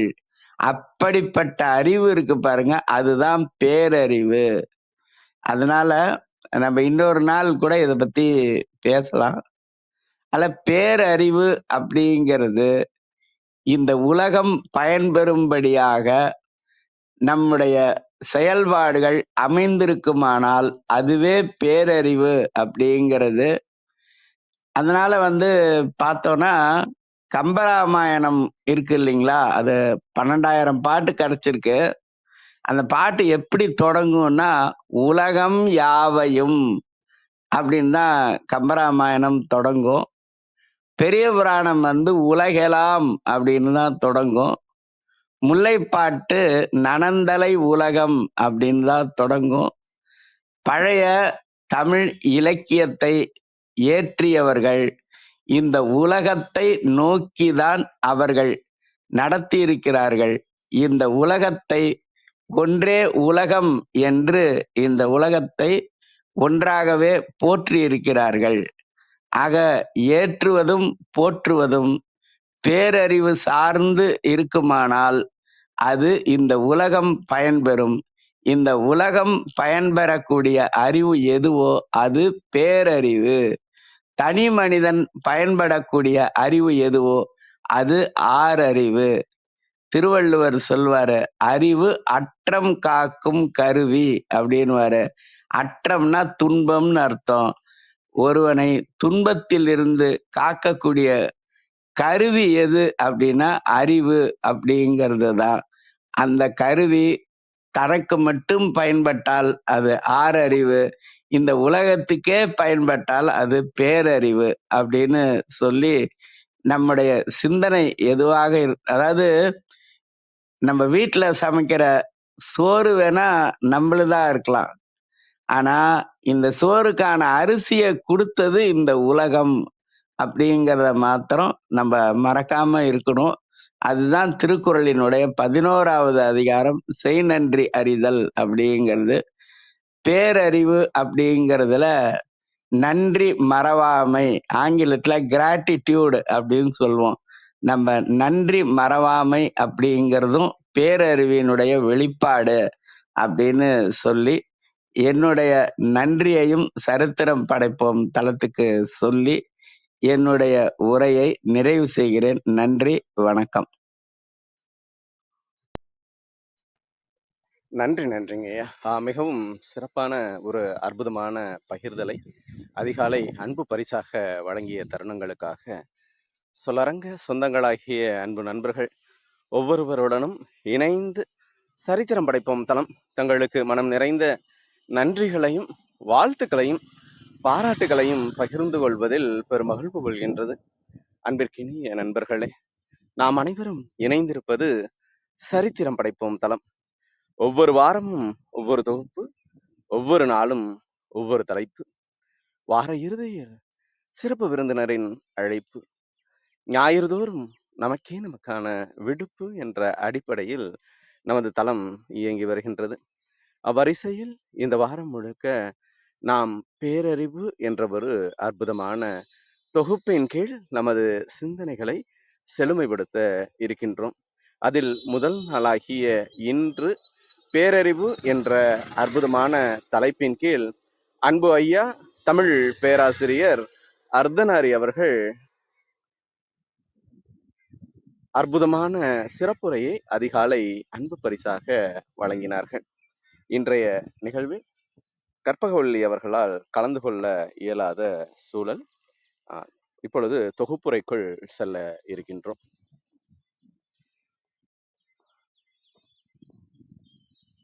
அன்பு ஐயா அவர்கள் அந்த ஓரறிவு உயிர்களை பற்றி முதலில் தம்முடைய சிறப்புரை வாயிலாக குறிப்பிட்டிருந்தார். இந்த ஓரறிவு நிறைந்த உயிர்கள் எந்த அளவிற்கு உலகிற்கு பயனுள்ளதாக இருக்கின்றது. நாம் ஆறறிவுள்ள மனிதர்களாக இருக்கின்றோம். ஆறறிவிலிருந்து பேரறிவாக எவ்வாறு நமது வாழ்வியல் வழித்தடங்கள் பரிமாற்றமாகின்றது என்பதை குறித்தும், இந்த 7வது அறிவு என்று நாம் அந்த 6 அறிவுக்கு அப்பாற்பட்டவற்றை குறிப்பிடுகின்றோம். நமது 700 நிகழ்வுகள் கடந்து 701வது நிகழ்வில் இன்று நாம் அடியெடுத்து வைக்கின்றோம். பேரறிவிற்குள் அடியெடுத்து வைப்பதாக அன்பு ஐயா அவர்கள் குறிப்பிட்டார்கள். ஏழை கடந்து பயணிக்கக்கூடிய நிலைக்குள் நாம் பயணித்துக் கொண்டிருக்கின்றோம் என்பதை பற்றிய, அதே போன்று அதிகாரம் 22 ஊருணி நீர் நிறைந்தற்றே உலகவாம் பேரறிவாளன் அந்த பேரறிவாளன் என்பவன் அந்த ஊருக்கே எப்பொழுதும் பயனளிக்கக்கூடிய நீர்நிலைகள், அந்த நீர் நிறைந்திருந்தால் அந்த ஊர் எந்த அளவிற்கு செழித்திருக்குமோ அதுபோல நமது வாழ்வியலும் நமது அறிவு சார்ந்த விடயங்களில் மற்றவர்களுக்கு பயனளிக்கக்கூடியவர்களாக நாம் பரிமாற்றம் பெறும் பொழுது இந்த உலகம் எப்பொழுதுமே மகிழக்கூடிய கொண்டாடக்கூடியவர்களுள் ஒருவராக இந்த பேரறிவு நிறைந்தவர்கள் பரிமாற்றம் பெறுவார்கள் என்பதை குறித்து வெகு சிறப்பாக அன்பு ஐயா அவர்கள் குறிப்பிட்டிருந்தார்கள். திரு என்பது எப்பொழுதுமே மேன்மை நிறைந்த ஒன்றை குறிப்பிடக்கூடிய ஒன்றாக இருக்கும் என்பதையும், நாவலர் நெடுஞ்செழியன் அவர்கள் அந்த திரு என்ற வார்த்தைக்கு கிட்டத்தட்ட 19 பொருள்கள் இருப்பது குறித்த பார்வையை விளக்கியதை குறித்தும் வெகு சிறப்பாக அன்பு ஐயா அவர்கள் குறிப்பிட்டிருந்தார்கள். வினையே ஆடவர்க்கு உயிர் என்று பேரறிவாளர்கள் எப்பொழுதுமே பேசுவதை குறைத்து கொண்டு தங்களது செயல்களில் நிறைபவர்களாக எப்பொழுதும் இருப்பார்கள். தேவையானதற்கு மட்டும் பேசக்கூடியவர்களாக, சொல்லற என்ற ஒரு பதத்திற்கு உட்பட்டவர்களாக தமது வாழ்வியலை சீரமைத்துக் கொள்பவர்களாக இருப்பார்கள் என்பதும் பற்றியும் வெகு சிறப்பாக குறிப்பிட்டிருந்தார்கள். கொரோனா பெருந்தொற்று காலத்தில் நாம் கொரோனா எப்பொழுதுமே எதிர்பார்த்து கொண்டே இருக்குமா, மனிதர்கள் வீட்டை விட்டு வெளியில் வரமாட்டார்களா என்பதை பற்றியும் வெகு சிறப்பாக அன்பு ஐயா அவர்கள் குறிப்பிட்டிருந்தார்கள். எப்பொழுதுமே ஒரு மனிதனை பாதிக்கக்கூடிய ஒன்றாக இந்த கவலையும் பயமும் நிறைந்திருக்கக்கூடிய ஒன்றாக வாழ்வியல் பயணம் இருக்கின்றது. பேரறிவாளர்கள் இந்த கவலையும் பயமும் அற்றவர்களாக தமது வாழ்வியல் பயணத்தை மேற்கொள்வார்கள். இன்பம் என்பதை எடுத்துக்கொள்ளக்கூடியவர்களாக இருப்பார்கள் என்பதை குறித்தும் வெகு சிறப்பாக குறிப்பிட்டார்கள். அது மட்டுமல்லாமல் பேரறிவு நிறைந்தவர்களை சார்ந்து இருப்பவர்களும் இந்த கவலை பயமற்றவர்களாக தமது வாழ்வியலை எதிர்கொள்வார்கள் என்பதை குறித்தும் வெகு சிறப்பாக குறிப்பிட்டார்கள். அந்த பேரறிவாளர்கள் எப்பொழுதும் தனக்குவமை இல்லாதான் தாழ் சேர்ந்தார்க்கு மனக்கவலை மாற்றல் அரிது என்பதை மாற்றல் எளிது என்று ஐயா நமக்கு எளிமையாக புரியும் வண்ணம் வெகு சிறப்பாக குறிப்பிட்டிருந்தார்கள். அந்த இறைமையின் கரத்தை பற்றி கொண்டு அந்த பேரறிவாளர்கள் எப்பொழுதும் மிகுந்த நம்பிக்கையுடன் பயணிப்பார்கள் என்பதை குறித்தும், கவலை பயம் இது ரெண்டையும் இவை இரண்டையும் களையக்கூடியவர்களாக எப்பொழுதும் இறைமையை பற்றிக் கொள்ளக்கூடியவர்களாக பயணிப்பார்கள் என்பதை குறித்தும் வெகு சிறப்பாக குறிப்பிட்டிருந்தார்கள். பொழுதுபோக்கு பொழுதை ஆக்குவது குறித்தும் வெகு சிறப்பாக தமது பார்வையில் பேரறிவாளர்கள் பொழுதை ஆக்குபவர்களாக, ஒரு பாட்டை கேட்பது என்பது பொழுதுபோக்காக இருக்கின்றது, அதையே எழுதி நூலாக்குவது என்பது பொழுதை ஆக்குவதாக இருக்கின்றது என்பதை குறித்து எளிமையாக குறிப்பிட்டிருந்தார்கள். அதுபோல தமது வாழ்க்கையில் நடைபெற்ற அந்த 100 நகைச்சுவை நிறைந்த அந்த புத்தகத்தை 20 ரூபாய் கொடுத்து பெற்றது, அதற்கான 5000 ரூபாய் போட்டிக்கான நிகழ்வில் பங்கேற்றது என்பதை குறித்தும் வெகு சிறப்பாக குறிப்பிட்டிருந்தார்கள். அது மட்டுமல்லாமல் அந்த பெயின் கெயின் என்ற அந்த வழியின்றி வாழ்வியலை எதிர்கொள்ள இயலாது, வழியும் அதற்கான பயணம் எப்பொழுதும் நிறைந்த ஒரு வாழ்வியல் பயணத்தை நாம் மேற்கொள்வது குறித்தும் வெகு சிறப்பாக குறிப்பிட்டிருந்தார்கள். அந்த ஈகை என்ற வார்த்தைக்குள் ஈ என்பது அந்த கேட்கக்கூடிய இயல்புடையவர்களுக்கும், கை என்பது கொடுக்கக்கூடிய தாராள மனதார்க்கும் உரிய அந்த பேரறிவாளர்கள் எப்பொழுதும் அந்த ஈகை குணம் நிறைந்தவர்களாக இருப்பார்கள் என்பதை குறித்தும் வெகு சிறப்பாக குறிப்பிட்டிருந்தார்கள். ஆத்திச்சூடியில் எத்தனை பாடல்கள் இருக்கும் என்பதை எளிமையாக நினைவில் வைத்துக் கொள்வதற்கு அந்த 108 என்ற அவசர சேவை, மருத்துவ அவசர சேவைக்கான எண்ணுடன் 1 இணைக்கும் பொழுது அந்த ஆத்திச்சூடியின் எண்கள் வரும் என்பதையும், அது மட்டுமல்லாமல் ஆறுவது சினம் என்ற அந்த வார்த்தையின் பதம் குறித்து பள்ளி பருவத்தில் ஆறுவது சோறு என்று அந்த குறிப்பிட்ட அந்த நிகழ்வும் அது சார்ந்த அந்த ஆசிரியர் குறித்த நினைவுகளையும் பகிர்ந்து கொண்டார். அந்த அளவிற்கு நாம் அந்த சினமற்றவர்களாக நமது வாழ்வில் பயணிக்கும் பொழுது பழியும் பகைமையும் அற்ற ஒரு வாழ்வினை நமது வாழ்வில் எதிர்கொள்ள இயலும் என்பதை குறித்த ஒரு பார்வையினையும் மிக சிறப்பாக குறிப்பிட்டிருந்தார்கள். அது மட்டுமல்லாமல் நோயால் அழிந்தவர்களை விட போரால் அழிந்தவர்கள் அதிகம், அதுவும் நாடுகளுக்கு இடையிலான போர்களை விட மதத்திற்கான போரில் இறந்தவர்கள் அதிகம் என்பதை குறித்த பார்வையினையும், இந்த மதம் என்பது கொள்கை என்ற வார்த்தையை மையப்படுத்திய ஒன்றாக இருப்பதாய் குறித்தும், நன்னொன்னில் பவனந்தி முனிவர் அவர்கள் 7 வகையான மதங்கள் இருப்பது குறித்து ஒரு பார்வையினை வெளியிட்டதை குறித்தும் மிக சிறப்பாக அன்பு ஐயா அவர்கள் பகிர்ந்திருந்தார்கள். அது மட்டுமல்லாமல் எல்லோரும் இன்புற்று இருப்பது அல்லாமல் வேறொன்றும் அறியேன் பராபரமே என்று அந்த எல்லோருக்குமான அந்த ஒரு இன்பம் தூய்க்கக்கூடிய ஒரு நிலை என்பதே வெகு சிறப்பான ஒரு பார்வையாக, பேரறிவாளர்கள் பயணிக்கக்கூடிய பாதையாக இருக்கும். அன்பர் பணி செய்வதே வெகு சிறப்பான பணி என்பதை குறித்தும் வெகு அழகாக குறிப்பிட்டிருந்தார்கள். அது மட்டுமல்லாமல் வேறுபாடு வெறுப்புணர்வு இந்த 2 வார்த்தைகளுக்கு இடையிலான அந்த உன்னதத்தை பற்றியும் வெகு சிறப்பாக குறிப்பிட்டிருந்தார்கள். டிஃபரன்சியேஷன் டிஸ்கிரிமினேஷன் என்கின்ற வார்த்தை குறித்த பார்வை குறித்தும் வெகு சிறப்பாக குறிப்பிட்டிருந்தார்கள். அது மட்டுமல்லாமல் வாழ்வே மாயம் என்பது ஆறறிவுக்கு உட்பட்டதாகவும், வாழ்வே நியாயம் என்று போகும் பொழுது அது பேரறிவுக்கு உட்பட்டதாகவும் பரிமாற்றம் பெறுகின்றது என்பதும், சின்னது எப்பொழுதும் மனதிற்கு நல்லதாக நமக்கு பதிகின்றது. பரிபாடல் 80 வரி நிறைந்த பாடல்களாக இருப்பது மனதில் நாம் எளிமையாக வைத்துக் கொள்வது என்பது கடினமான ஒன்று. திருக்குறள் என்பது 2 வரிகளுக்கு உட்பட்டது, அதைவிட சிறியதாக இருப்பதனால் நமக்கு மனதிற்கு நல்லதாகவும் எளிமையாக ஒருவருக்கும் அந்த கருத்தினை சென்று சேர்ப்பதற்கு, உதாரணமாக எடுத்துக்காட்டாக கூறுவதற்கு திருக்குறள் எப்பொழுதும் ஒரு முக்கியமான ஒன்றாக ஒவ்வொருவருக்கும் படுகின்றது என்பதை குறித்தும் வெகு சிறப்பாக குறிப்பிட்டிருந்தார்கள். பாரதி அவர்கள் குறிப்பிடுவது போல, வல்லமை தாராயோ இந்த மாநிலம் பயருற வாழ்வதற்கே என்கின்ற அந்த பாரதியின் வரிகளை குறித்து வெகு சிறப்பாக குறிப்பிட்டிருந்தார்கள். இந்த உலகம் வாழ்வதை குறித்த ஒரு பெரும் பார்வையினை விதைப்பவராக பாரதி அவர்கள் எப்பொழுதுமே இந்த உலகத்தின் மீது நாட்டம் கொண்டவராக குறிப்பிடக்கூடிய வரிகளாக, ஒரு பேரறிவாளனாக வாழ்ந்தவராக, அது மட்டுமல்லாமல் அடுத்தவர்களையும் அதுபோல வாழ்வதற்கான ஒரு உத்வேகத்தை அளித்தவராகவும் இருந்ததை குறித்த பகிர்தலையும் வெகு சிறப்பாக குறிப்பிட்டிருந்தார்கள். பேரறிவு என்பது பேரன்பிலிருந்து துவங்குகின்றது என்பதை குறித்தும், நீத்தார் பெருமை என்பது இந்த உலகில் வாழும் பொழுதே அனைத்தையும் நமக்கல்ல என்று வாழக்கூடிய ஒரு பெருந்தகையோரின் வாழ்வியல் எந்த அளவிற்கு சிறப்பாக இருக்கும் என்பதை குறித்தும் பார்வையையும் வெகு சிறப்பாக அன்பு ஐயா அவர்கள் குறிப்பிட்டிருந்தார்கள். அதிசயமான வடிவுடையால் என்று அபிராமி அந்தாதி குறிப்பிடுவதை குறித்தும், அதிசயம் அற்புதம் என்ற 2 வார்த்தைகளுக்கு உரிய அந்த பொருளை பற்றியும் வெகு சிறப்பாக குறிப்பிட்டார்கள். அதிசயம் என்பது கண்ணால் கண்டு நம்பக்கூடிய ஒன்றாகவும், அற்புதம் என்பது அறிவால் உணர்ந்து நாம் தெளிவு பெறக்கூடிய ஒன்றாகவும் இருக்கின்றது என்பதை குறித்த பார்வையினையும் வெகு சிறப்பாக குறிப்பிட்டிருந்தார்கள். செயற்கரிய செய்பவர்கள் என்றென்றும் பேரறிவுடையவர்களாக இருக்கின்றார்கள் என்பதையும், உலகம் யாவையும் உலகெல்லாம் என்று துவங்கக்கூடிய அந்த நமது நூல்களை பற்றியும் வெகு சிறப்பாக அன்பு ஐயா அவர்கள் குறிப்பிட்டார்கள். நிறைவாக நன்றி உடையவர்களாக நாம் இந்த நானிலத்தில் பயணிக்க வேண்டும் என்பதையும், அந்த செய்நன்றி அறிதலின் முக்கியத்துவம் குறித்தும் வெகு அற்புதமாக இன்று நம்மிடையே பகிர்ந்து கொண்டார்கள். இந்த அற்புதமான தருணங்களுக்காக அன்பு ஐயா அவர்களுக்கு மனம் நிறைந்த நன்றிகளை தெரிவித்துக் கொள்கின்றோம். இப்பொழுது விஜயா அம்மா அவர்களை அன்புடன் பேச அழைக்கின்றோம். நன்றி.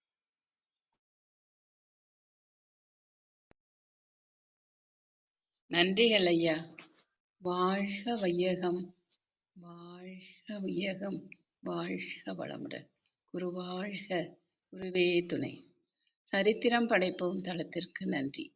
அதை எடுத்து தினந்தோறும் சரித்திரம் படைத்துக் கொண்டிருக்கும் கருணை உள்ளம் ஆரோக்கியப்பட்ட ஐயா அவர்களுக்கு பல கோடி நன்றிகள். அதில் நடைபெற்று கொண்டிருக்கும் சிந்தனை சிற்பி கற்பகவள்ளி, கற்பனைக்களம் ரேவதி அம்மா, சித்திரம் வடிக்கும் வேல்ராஜ் ஐயா அனைவருக்கும் என் மனமார்ந்த நன்றிகளும் வாழ்த்துக்களும். இன்று நமக்கெல்லாம் அரிய பெரிய கருத்துக்களை வாரி வழங்கிய ஐயா அர்த்தநாரி ஐயா அவர்களுக்கு மனமார்ந்த நன்றிகள் ஐயா. மற்றும் நம் குழுவில் குழுமி இருக்கும் அனைத்து அன்பு உள்ளங்களுக்கும் என் மனமார்ந்த வாழ்த்துக்களும் நன்றிகளும். வாங்க வாழ்த்தும் பயனுக்கும் போயிடலாம். கண்களை மூடி அமைதியாக உட்கார்ந்துக்கும். நாம் அமர்ந்துள்ள இந்த இடம் முழுவதும் நல்ல தூய தெய்வீக ஆற்றலே நிரம்பின. அப்படியே உணர்ந்து பாருங்க. அருட்பேராற்றல் உடலிலே உயிரிலே அலை அலையாக பாய்ந்து நிரம்புவதை உணர்கிறோம். அன்னைக்கு வணக்கம், தந்தைக்கு வணக்கம், அருள்நிறை ஆசான் வேதாத்திரி மகரிஷி அவர்களுக்கு வணக்கம். குரு வாழ்க, குருவே துணை. அருள் பேராற்றல் இரவும் பகலும் எல்லா நேரங்களிலும் எல்லா இடங்களிலும் எல்லா தொழில்களிலும் உறுதுணையாகவும் பாதுகாப்பாகவும் வழிநடத்தியாகவும் அமையுமாக. வாழ்க வளமுடன், வாழ்க வளமுடன், வாழ்க வளமுடன். அருட்பேராற்றல் கருணையினால் இங்குள்ள அனைவரும் நல்ல உடல் நலம், நீல ஆயுள், நிறை செல்வம், உயர் புகழ், மெய்ஞானம் பெற்று சிறந்தோங்கி வாழ எல்லாம் வல்ல இறைநிலையோடு இணைந்து வாழ்த்தி மகிழ்கின்றேன். வாழ்க வளமுடன், வாழ்க வளமுடன், வாழ்க வளமுடன். இறை பேராற்றலே பக்கத்துணையாகவும் பக்கபலமாகவும் இருந்து வழி நடத்துவாராக. மகரிஷி அவங்களே உங்களை வாழ்த்தியதா எடுத்துக்கங்க.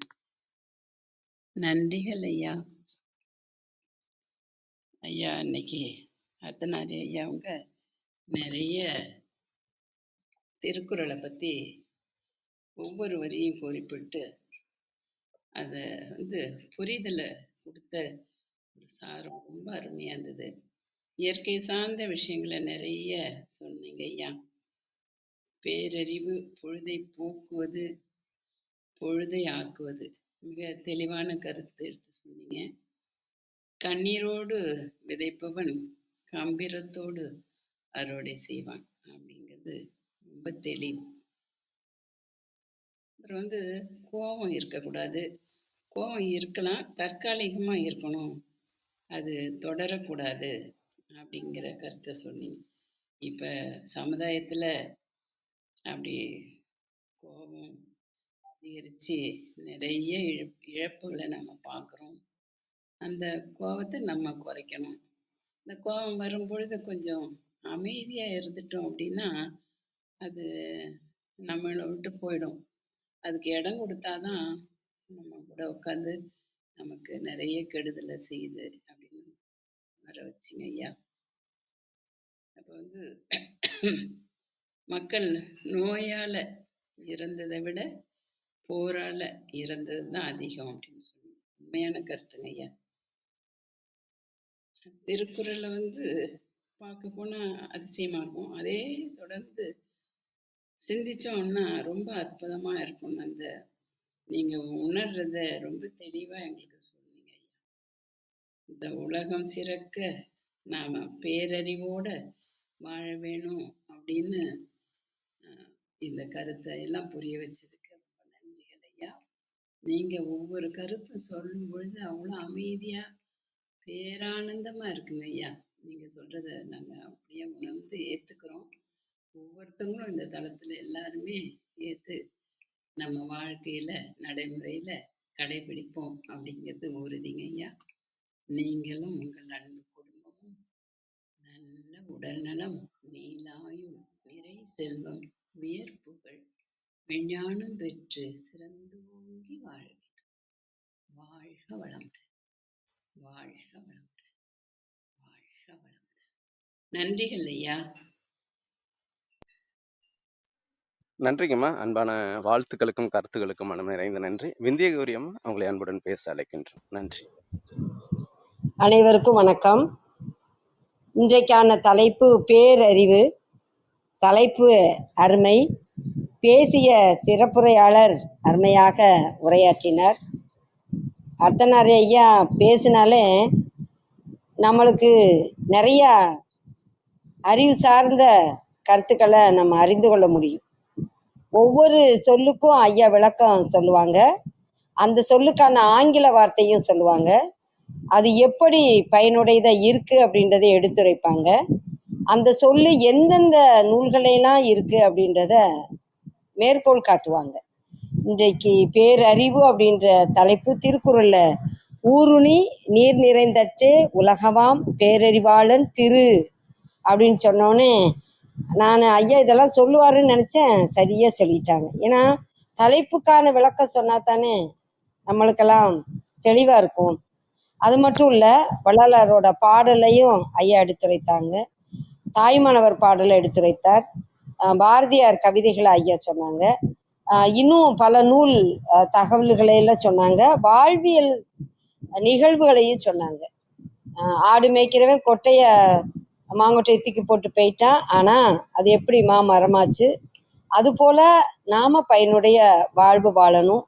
அறிவால் தான் இந்த உலகம் இயங்குது. அப்போது பேரறிவு நிறைந்தவங்களா இருக்கணும். அதற்கு நம்மளை எப்படி தயார்படுத்தி கொள்வது அப்படின்றத பல விதத்தில் ஐயா எடுத்துரைத்தது அருமையாக இருந்தது. நீத்தார் பெருமை பற்றி ஐயா சொன்னாங்க. நிறைவாக ஐயாவுக்கு உரித்தான அந்த நன்றி சொன்னார். அது ரொம்ப அருமையாக இருந்தது ஐயா. ஐயா உங்களுடைய ஒவ்வொரு சொல்லுமே அதற்கான பொருளை நீங்கள் சொல்கிறப்போ நம்மளும் இப்படி தேடி தேடி ஒவ்வொரு சொல்லுக்கும் பொருளை அறிந்து கொள்ள வேண்டும் அப்படின்னு நினைக்க தோணியா. சென்ற முறை வாழ்க்கை நம்ம திருமந்திர வகுப்பில் அருமையாக சொன்னீங்க. அதே போல் இன்னைக்கு அற்புதம் அதிசயம் அதற்கான விளக்கம் அருமையாக இருந்தது ஐயா. நீங்கள் பேசினாலே எங்களுக்கு வியப்பை தருது. நாங்களும் மேலும் மேலும் நல்ல நூல்களை படிக்கணும். குறிப்பாக நான் உங்ககிட்ட இருந்து கற்றுக்கிட்டது பாடலை மனனமாக நீங்கள் ஒப்பிப்பீங்க, ஓதவும் செய்வீங்க. அது ரொம்ப அருமை ஐயா. நானும் மனப்பாடம் பண்ணணும் அப்படின்னு நினப்பேன். ஒப்பிச்சு பார்ப்பேன், எழுதியும் பார்ப்பேன். உங்களோட அந்த உரை எங்களுக்கு நல்ல ஒரு வழிகாட்டியாக இருக்கு ஐயா. இன்றைய சிறப்புரை அருமை ஐயா. நன்றிகள் ஐயா, நன்றிகள் ஐயா. அன்பான கருத்துக்களுக்கும் வாழ்த்துக்களுக்கும் மனம் நிறைந்த நன்றிங்கம்மா. சசிகலா சகோதரி, நீங்க இப்ப பேசலாம். நன்றி.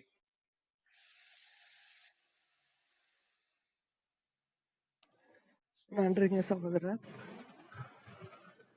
அர்த்தனர் ஐயாவுக்கு நன்றிகளும் வாழ்த்துக்களும் ஐயா. எங்களுக்கு நீங்க எப்போ பேசும்போதும் அப்படியே இறை சிந்தனையோட கொஞ்சம் எப்போதுமே அது இறை சிந்தனையோட ஒட்டிதான் இருக்கும். எல்லாமே இறைதான் அப்படிங்கிறது அவரை உணர்ந்துக்கிறதுக்கு மேலும் நம்ம என்ன வழிமுறைகள் அப்படிங்கிறதையும் சொல்லிடுவீங்க. இன்னைக்கு அதே தான் நானும் உணர்றேன். இன்னைய சிந்தனையிலையும் எந்த வார்த்தைகள் எடுத்தாலும் எங்களுக்கு அதுல ஒரு சிறிய அளவு பொருள் தான் நாங்க புரிந்ததா இருக்கும். ஆனா உங்களோட சிந்தனை மட்டும் கேக்குறப்ப இதுல இப்படி ஒரு பொருள் இருக்கா அப்படிங்கிறது, அறிவு அற்றம் காக்கும் கருவி அப்படின்னு சொல்றப்போ இன்னைக்கு ஒரு புதிய சிந்தனையை கொடுத்தீங்க. நன்றிங்க ஐயா. ஆஹ் ஆஹ் உங்களோட சிந்தனை வந்து எங்களுக்கு மேலும் மேலும் நம்ம தமிழ்ல புதிய வார்த்தைகளை கத்துக்கிறதுக்கு உதவுது. நன்றி நன்றி நன்றி. வாழ்க வளமுடன் ஐயா. நன்றி நன்றி அன்பு சகோதரி, உங்களோட அன்பான கருத்துக்களுக்கு நன்றி. அருள் சேவியர் சகோதரர், இப்ப நீங்க பேசலாம். நன்றி. வணக்கம், அனைவருக்கும் இனிய காலை வணக்கம். அர்த்தநாரி ஐயா அவருடைய உரைக்கு மிக்க நன்றி, வாழ்த்துக்கள் ஐயா. முதல்ல ஆரம்பிக்கும் போது ஒரு சாதாரண ஒரு ஓரறிவு படைத்த அந்த மாங்கொட்டையானது கொஞ்சம் துளிர் விட்டு கொஞ்சம் வளர்ந்ததுக்கு அப்புறம் அந்த ஆடுகள் வந்து கடிச்சு போட்டுருது. திரும்ப அதுக்கு அடியில இருக்கிற வேர் மூலமா திரும்ப அது துளிர் விட்டு வளர்ந்து அது ஒரு பெரிய மரமாக்கி எந்த ஆடு கடிச்சதோ அதே ஆடு இலைப்பாடுறதுக்கு நிழல் கொடுக்குற மரமா அமையுது. அந்த ஓரறிவு படைத்த தாவரத்துக்கே இந்த இது இருக்குன்னா ஆறறிவு படைத்த நமக்கு எப்படி இருக்கக்கூடாது அப்படிங்கிற ஒரு முதல் விளக்கத்தை கொடுத்துட்டு தான் ஐயா ஆரம்பிச்சாரு. இந்த பேரறிவு அப்படிங்கிறது 6 அறிவை தாண்டி 7வது அறிவு. ஆறு அறிவு கொண்டவங்க ஒரு அவங்க வாழ்க்கையை மட்டும் பார்த்துக்குவாங்க, சுய வாழ்க்கையை பார்த்துக்குவாங்க, சுய நலத்தோடு இருப்பாங்க. இந்த பேரறிவு படைத்தவர்கள் தான் உலக நல்லா இருக்கணும், உலக மக்கள் நல்லா இருக்கணும். அதுக்கு அருமையான அந்த குரல் சொன்னது அருமையா இருந்ததுங்க. ஒரு ஊர்ல ஒரு ஊரணி இருக்கு அப்படின்னா அந்த ஊரணி வந்து அந்த ஊர் பொதுமக்கள் அனைவரும் அவங்களுடைய தேவைகளுக்காக சமைப்பதற்கோ குளிப்பதற்கு அவங்க தேவைகளுக்காக பொதுவாக இருக்கின்ற அந்த ஊரணி. அது போலதான் பேரறிவாளனுடைய மேன்மையாக இருக்கிற செல்வம் இந்த உலகம் ஃபுல்லா பயன்படுறது. அது அது குறிப்பிட்டு அந்த திருக்குறளை நீங்க சொல்லும் பொழுதுதான் அந்த பேரறிவுக்குள்ள வித்தியாசம் வந்து அறிய முடிஞ்சதுங்கய்யா. அதுல உங்களுடைய நகைச்சுவை உணர்வோட ஒரு சொன்னீங்க, சரி சாரி அப்புறம் சாரி அப்படின்ட்டு. இந்த குறைவா பேசினாலே அவன் பேரறிவாளன் அப்படின்னது ஒரு சிறப்பா இருந்தது. ஏன்னா அறிவா வளவலன்னு பேசினாதான் பிரச்சனை வரும்.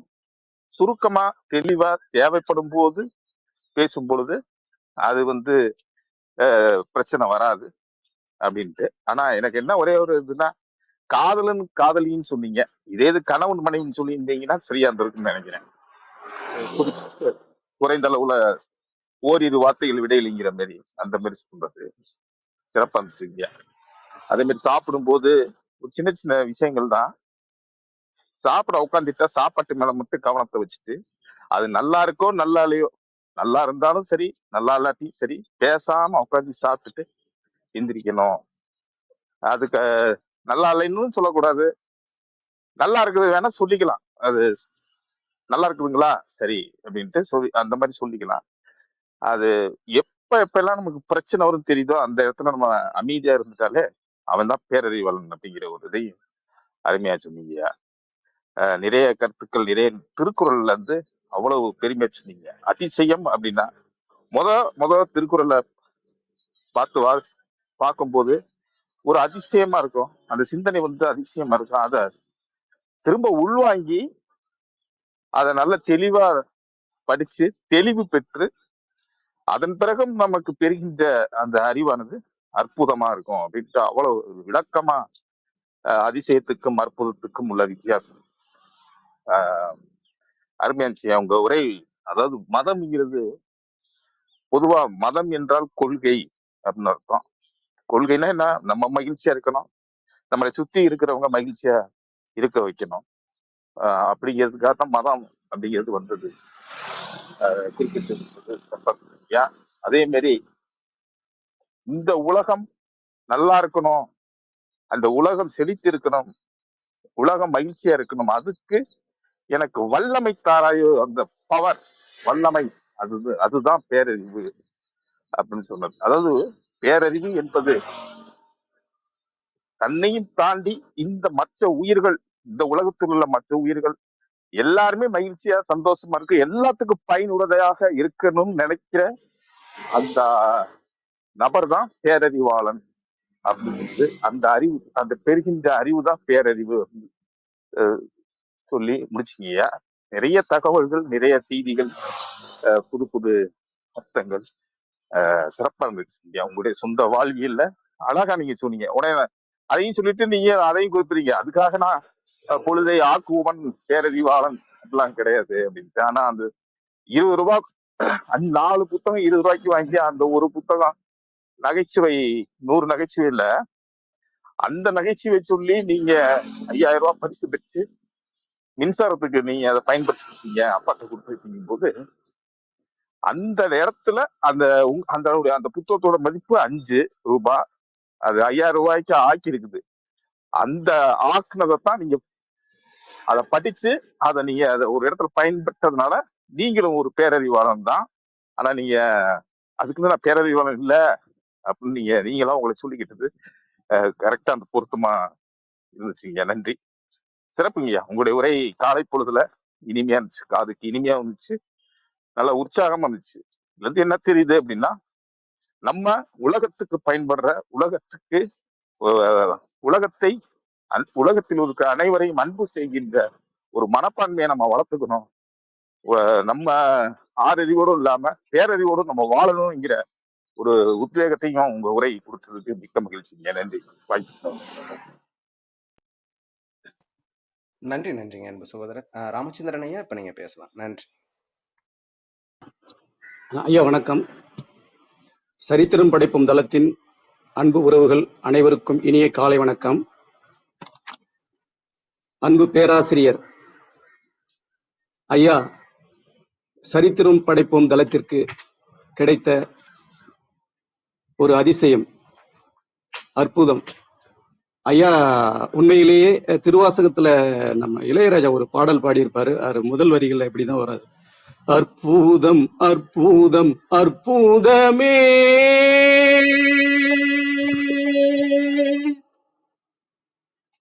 அற்புதம் அற்புதம் அற்புதமே.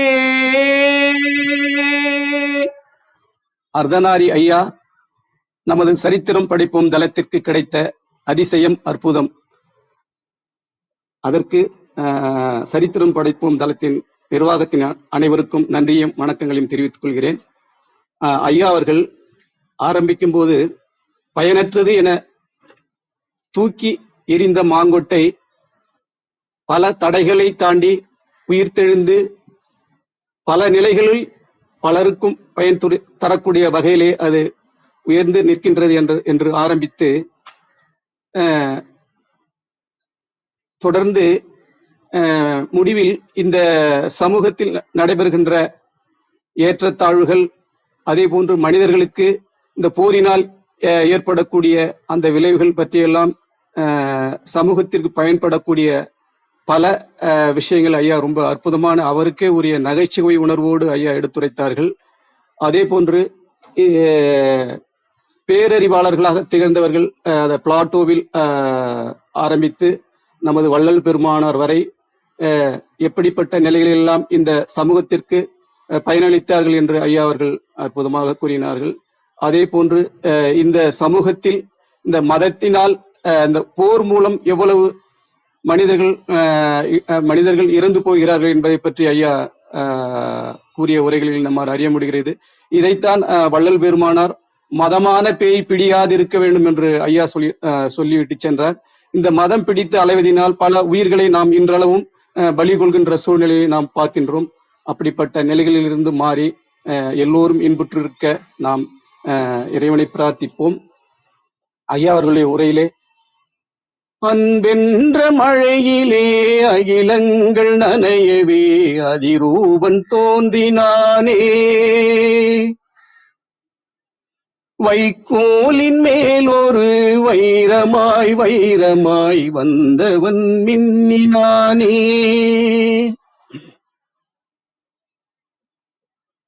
அன்பென்ற மழையிலே அகிலங்கள் நனையவே அதிரூபன் தோன்றினானே,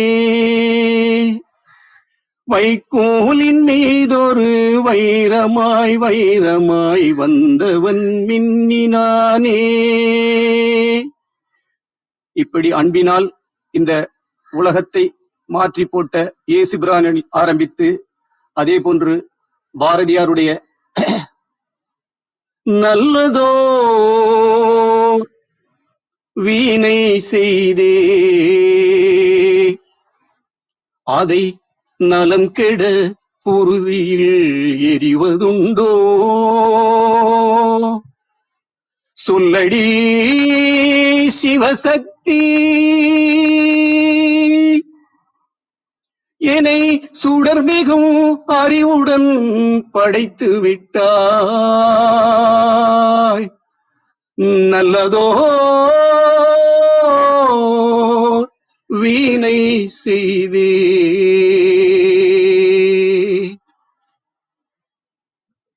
வல்லமை தாராயோ வல்லமை தாராயோ இந்த மாநிலம் பயனுற வாழ்வதற்கே சொல்லடி சிவசக்தி.